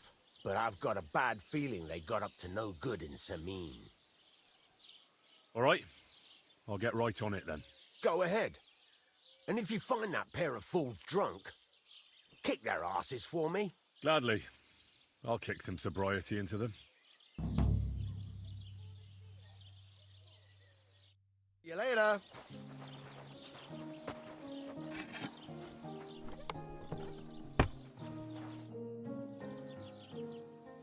I'm still not really sure of myself in the forge.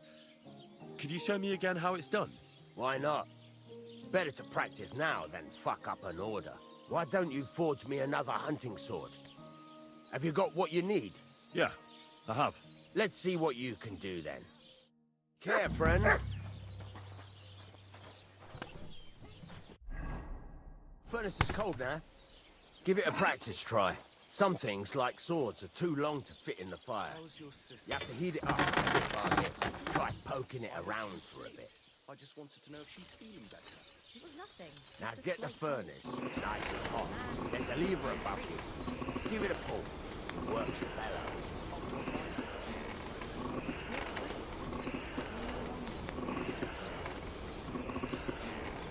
You can tell the temperature by the colour, but you won't be able to tell when it's in the fire. You have to take it out from time to time and take a look. Try it out. The whole thing is heated up now, so come over to the anvil. Try moving the sword along the anvil so you can get the hang of it. Good boy. Now take the hammer and try hitting it a few times.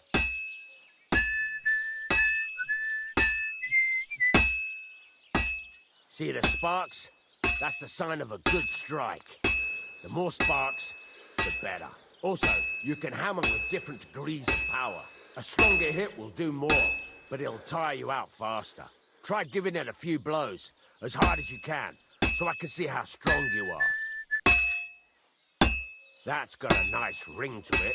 Of course, if it was all about hitting an anvil with a hammer, any dolt could do it. You've got to hammer the workpiece evenly. One hit next to the other. Very nice. You're doing just fine. But when I say evenly, I mean it. A sword has two sides, like a lot of other things, including myself. Turn it over and continue on the other side.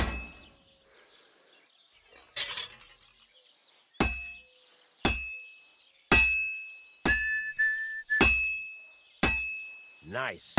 Now try forging it on both sides. The closer it is to being finished, the more it will take on the shape you want. It'll cool off soon anyway.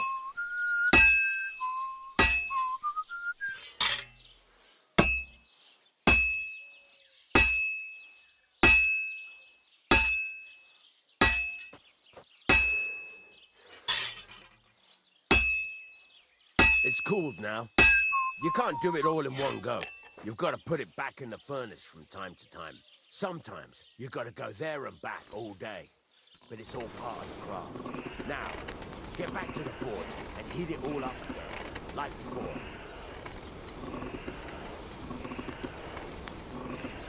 The whole thing is heated up now, so come over to the anvil. The sparks. That's the stuff. That's the ring you want. See how it's taking on the right shape? That's how you can tell it's almost finished. Now, I've got a piece of advice for you. Hammer to a rhythm. When I hammer a piece to a beat, the work goes by easier. Sometimes I'll whistle to myself to keep the rhythm going.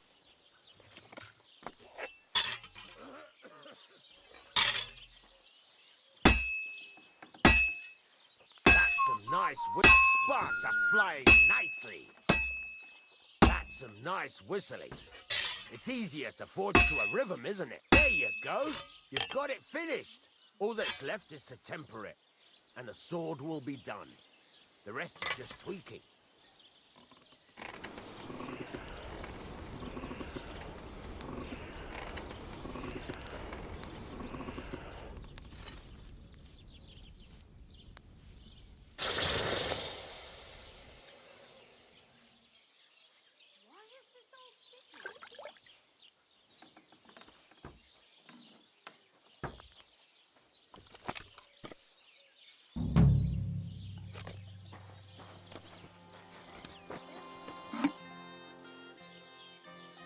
you later.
Greetings to you. How can I help? I'll have a look at the wares.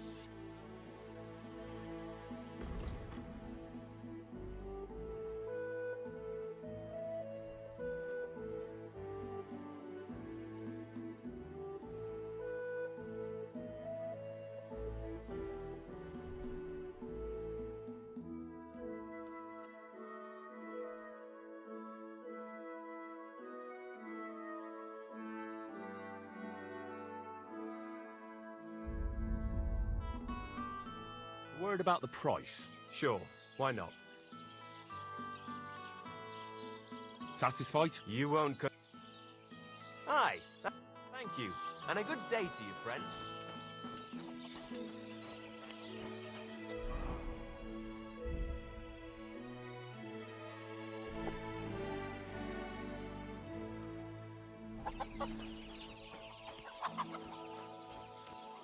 What are you doing here? What are you barging in here for?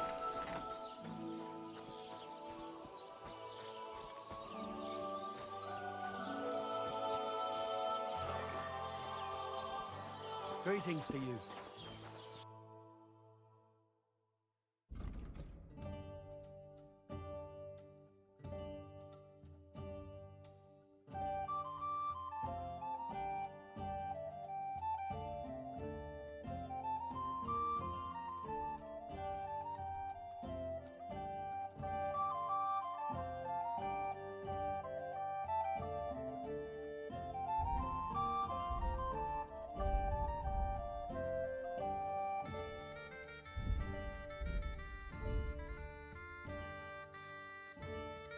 A word about the price. Aye, I'm listening.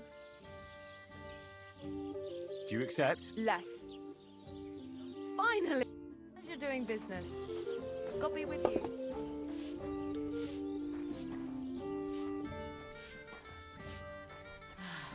Whatever. I don't feel much like moving somehow.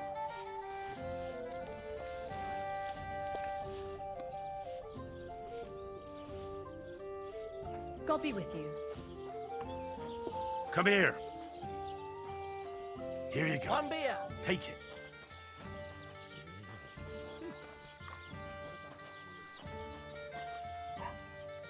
Here you go.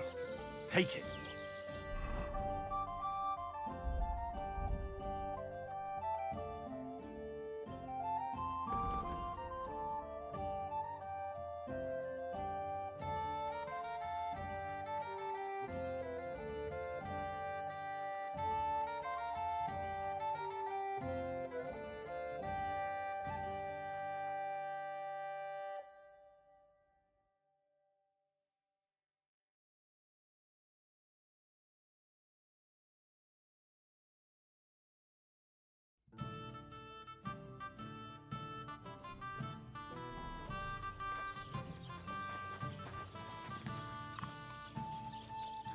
Here, Mutt.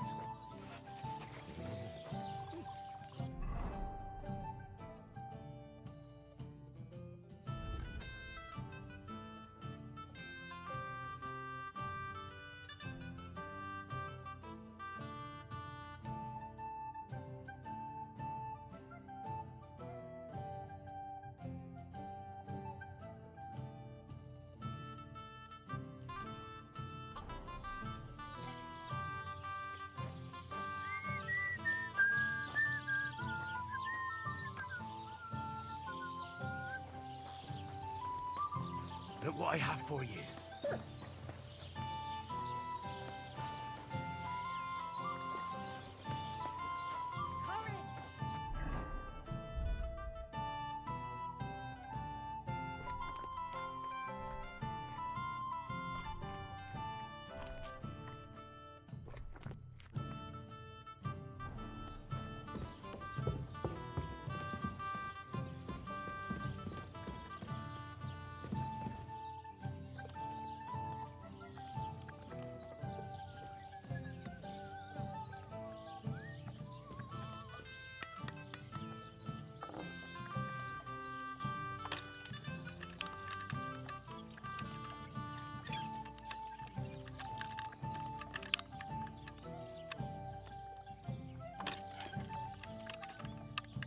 Damnation.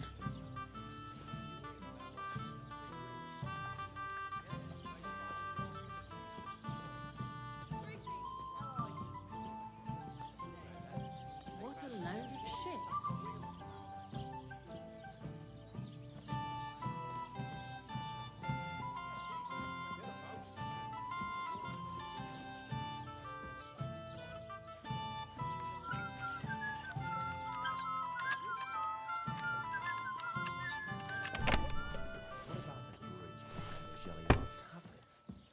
We could block it with sand and rocks at night.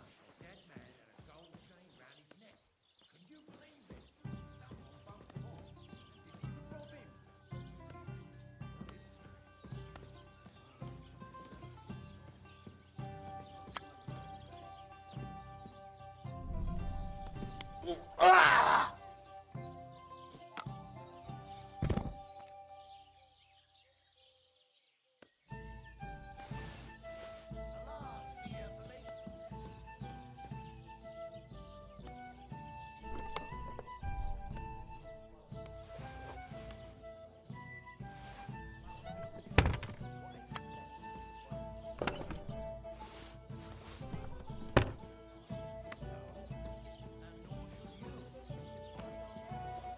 You won't let me yours on any other day.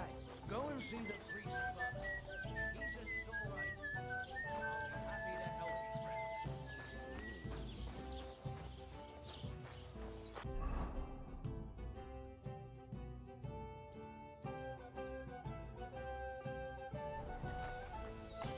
It's like I'm invisible or something.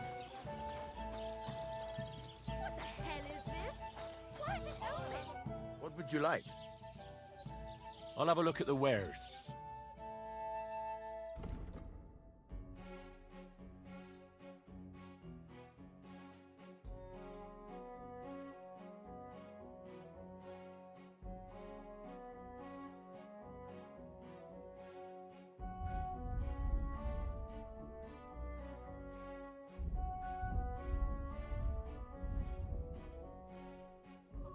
I'd like to do something about that price. All right.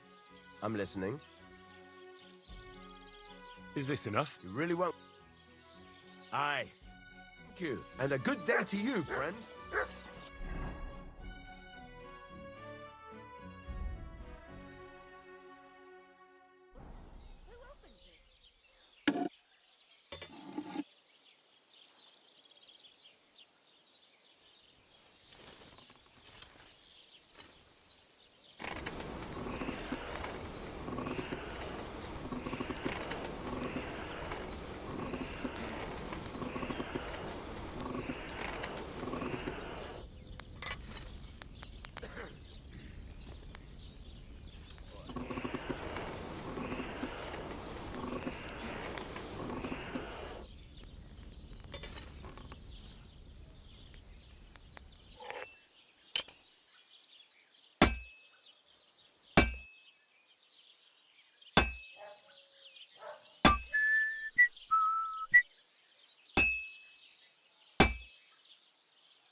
Christ, what a day.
Well, this one's gonna need some more work.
Good. This won't take long now.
What are you here for, friend?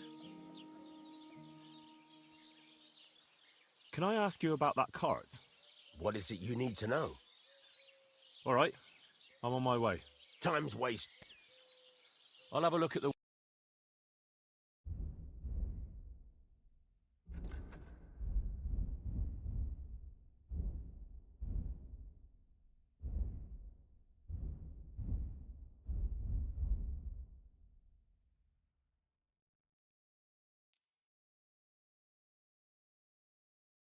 Word about the price. Sure. I'm done haggling.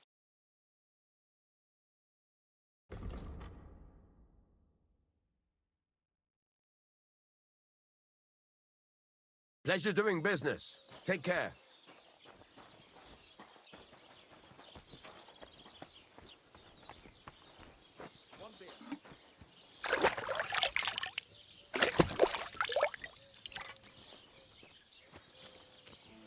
Look what I have for you.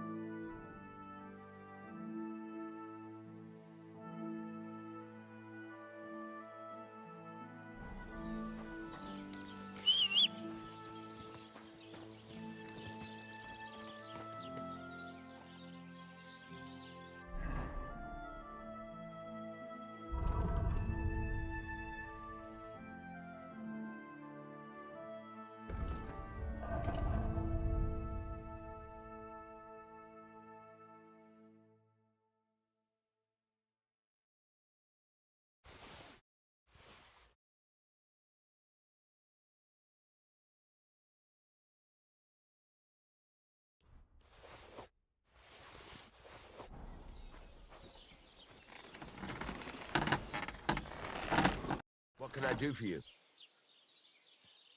Sure.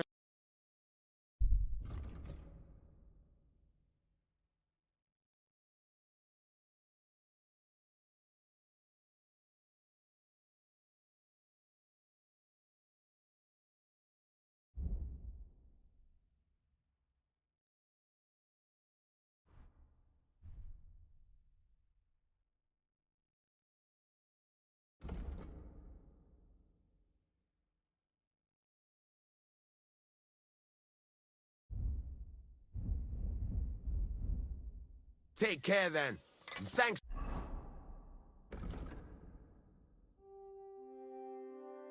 For nothing.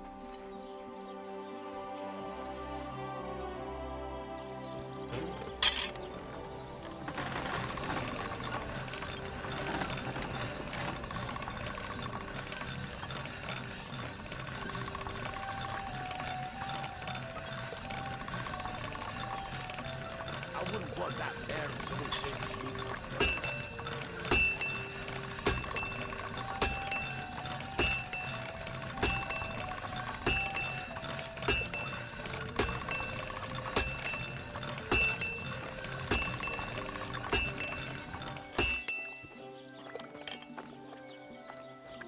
What would you like? What do you...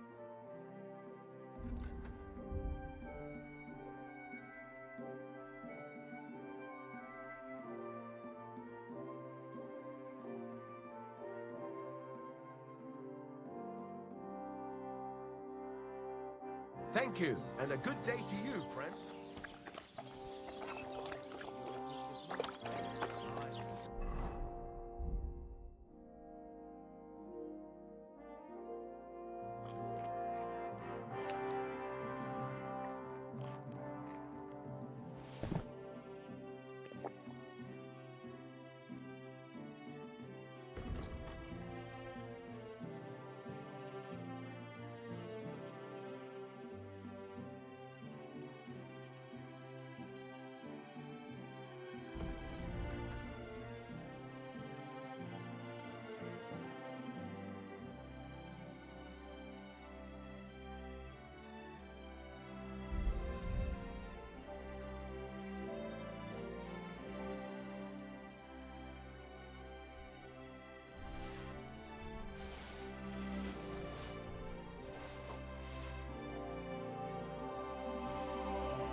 What?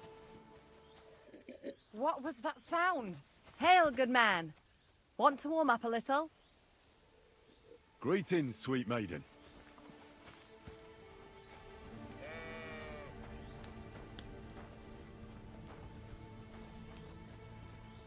Good doggy. Good boy. How are you faring, girl? Well, you know how it is. We minstrels are always on the move. Times are lean and folk need a laugh. You're not wrong. The poorer people get, the more they drink and sin, and laugh while they're at it. The poor man sins, the noble sins twice, but the monk and priest are the masters of vice. What's your name, minstrel girl? They call me Dancer, but I go by many other names. And can I hear them? If you come by after a show, maybe I'll let you give me one yourself, handsome. But now, alas, there's no time to perform. We have to leave here in all haste. Why the rush? Our tricks and jests rubbed some respectable old farts up the wrong way at the town hall. Our tomcat entertained the bailiff's wife, in the hay, and he caught them in the act. I bet he didn't find it funny, did he? And they say there's no place for sin anymore. Indeed. The bailiff don't take to his pizzle being yanked. Should we play dice? I'm game, if you're not afraid to lose to a girl. Losing to you would not dismay me in the slightest. What game would you like to play?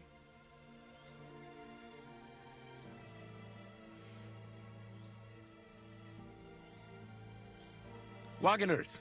Let's play.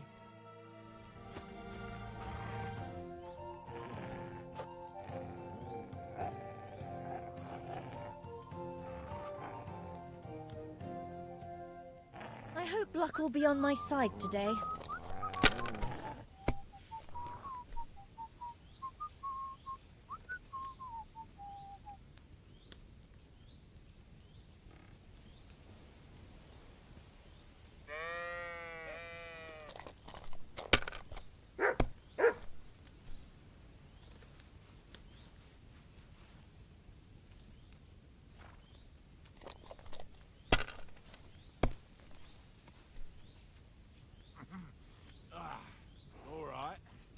Done.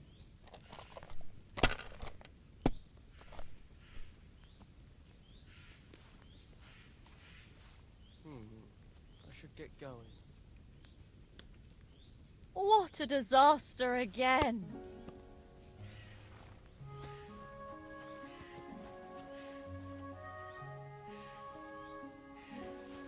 What's that noise?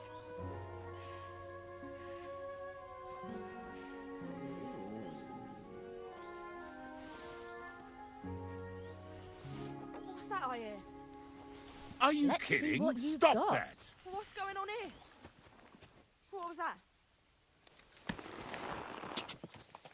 Quick! Ka! Go!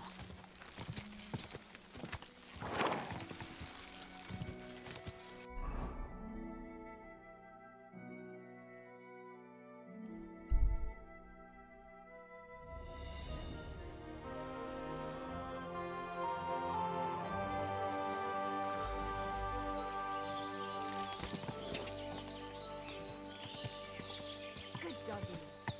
Good boy.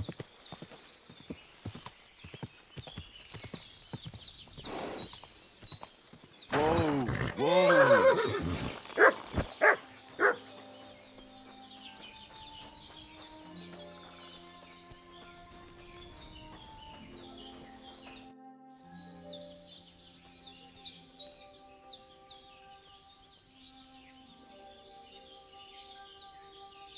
Do you live by your own laws? It depends how you look at it.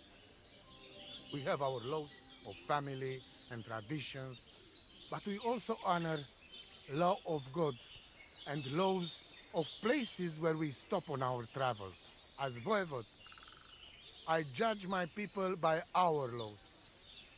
But believe me, they are not so different from yours. Crime must be punished, and promise must be kept. And he who lose honor, lose Everything.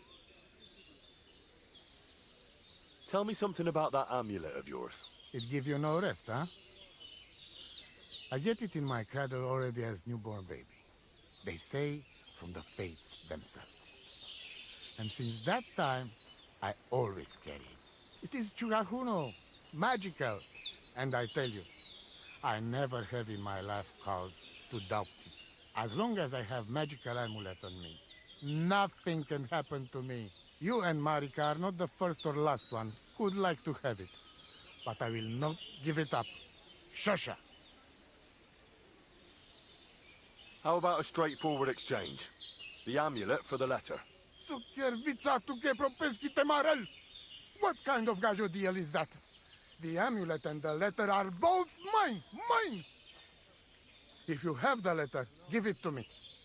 I will overlook your insult and even reward you generously. That's not going to happen. I promised Marika I would only let you have it in exchange for the amulet. If I had not already said that you are under my protection, I would beat your soul out of your body. But Pativ is Pativ. There will be no exchange. And you better make up your mind whose side you are on, Raclea. The letter is mine, and I want it.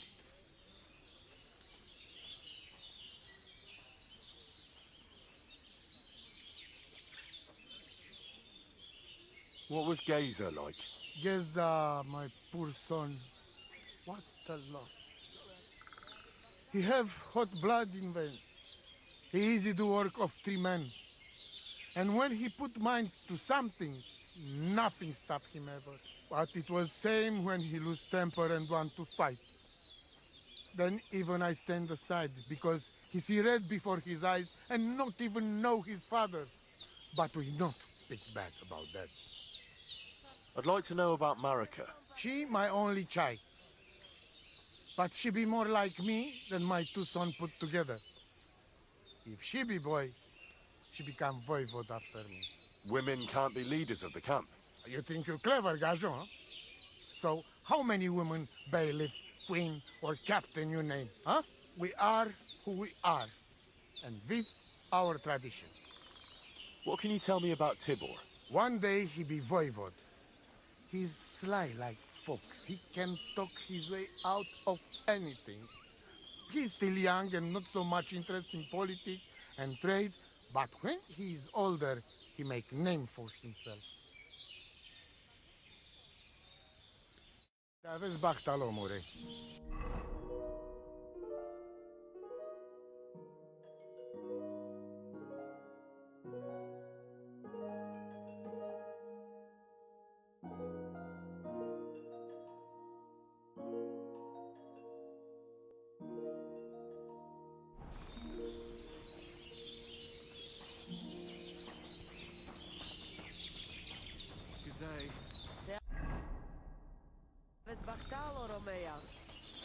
Careful!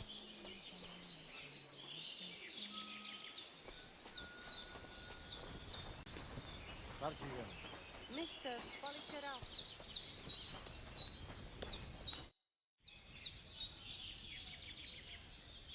You said you'd share your skills with me.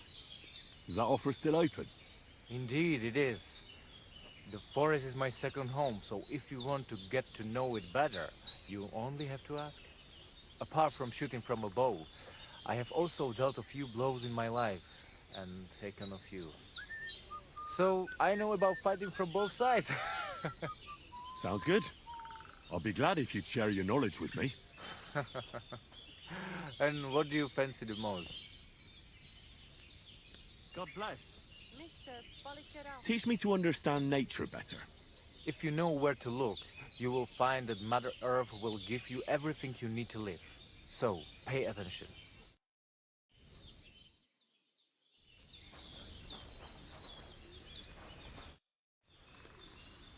I'd love to hear some tips from you. Is that possible? I'd like to improve my marksmanship. A steady hand and regular breathing. That is what it is all about. So, pay attention. Katarsal. What's up, Jungo? Tell me something about your family. That is the voivode, the finest example of honor and tradition. A mother can do magic and divination, and Marika, she always felt trapped by our camp. She is more like you. She wants to settle down, start a family, and not travel ever again. I say, let her do what she wants, but tell that to father. And Geza, my brother, he was the opposite of Marika. A hothead who would take everything seriously and pull a dagger on anyone who poked fun at him. Chororo. Haven't you ever thought about trying to live like other people? Settle down and that? No way! We're free people, not anybody's serfs or subjects.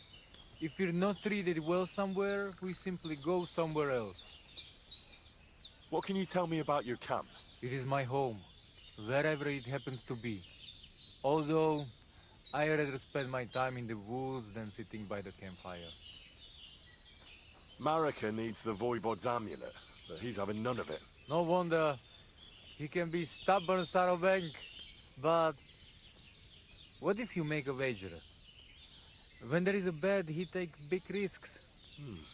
That's not a bad idea. I'll try that. I'd love to hear some tips from you. Is that possible? And what do you fancy the most? Maybe I could use some tips on fist fighting. Watch out. As I said, it is also about getting used to taking blows and being able to deal with it. So, pay attention. Hi, John, Julie. It happens. Just watch where you're Excuse going me. next time.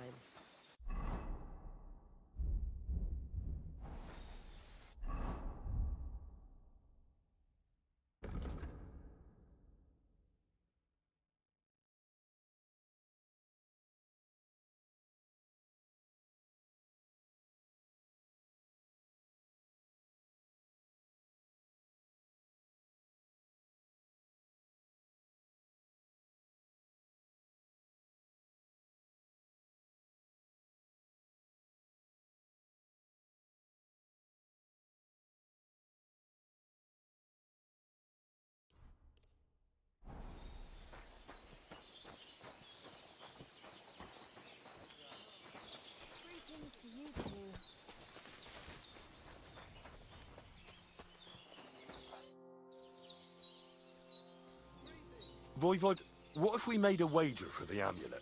Dilinigaji, what are you trying? I thought you were on my side. Are you afraid of losing? The letter against the amulet. An honest wager with honest intentions. Honest, huh? You want me to end up without shirt? All right, so how about this? If I win, we trade the amulet for the letter. And if I lose... The letter will be mine. But if you lose, you'll give the amulet to Marika yourself. She insisted. Huh? She want to see her dad on his knees, huh? But that will never happen. Now, listen here to Tignomiro de Gessis.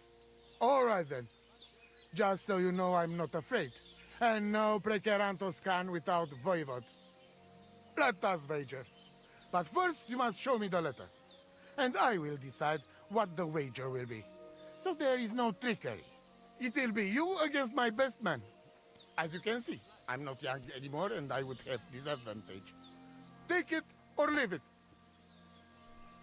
The letter is here with me. See? Where there is will, there is way.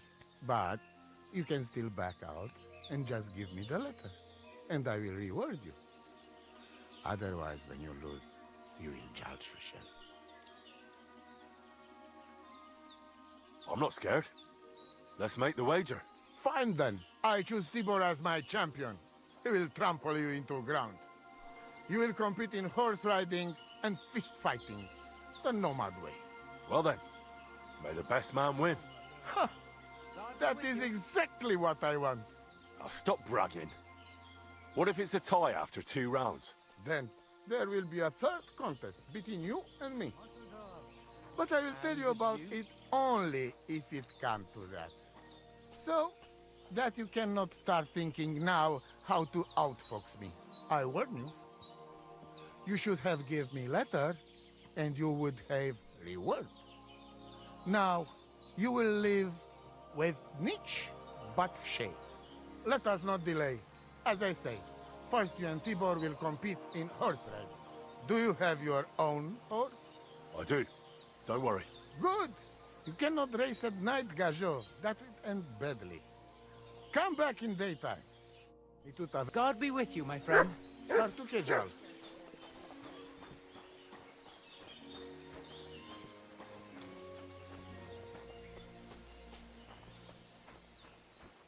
Tell me then, what did he give you for it? Sure, I tell you, and you dob me in. Are you crazy?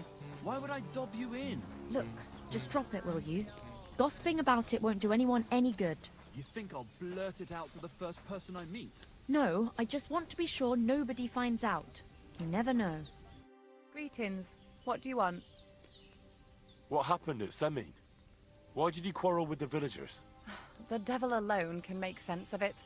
They don't want us here. And besides, the voivod had some disagreement with them over his daughter Marika. Then Geza and Tibor got into a fight, and that was it. If it weren't for the Cumans, they'd have cut us to pieces. See you later.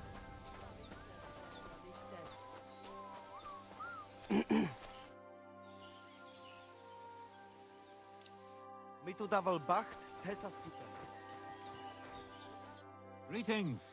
What do you need? Farewell. Jesus Christ be praised. Sartukejal.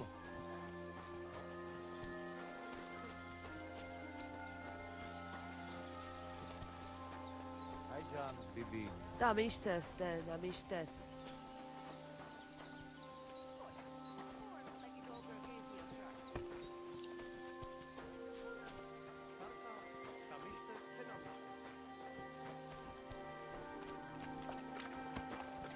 I'm sorry. Sal more. Matches. Palikera.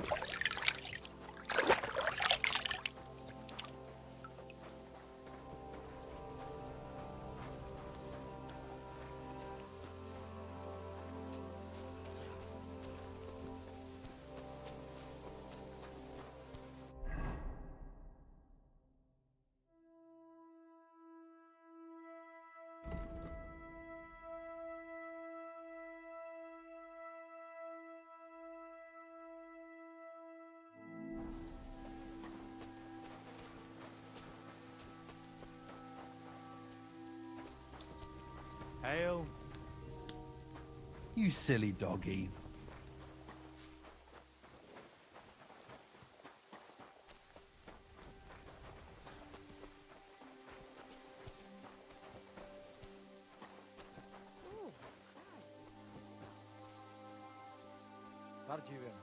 Mistes, palikera.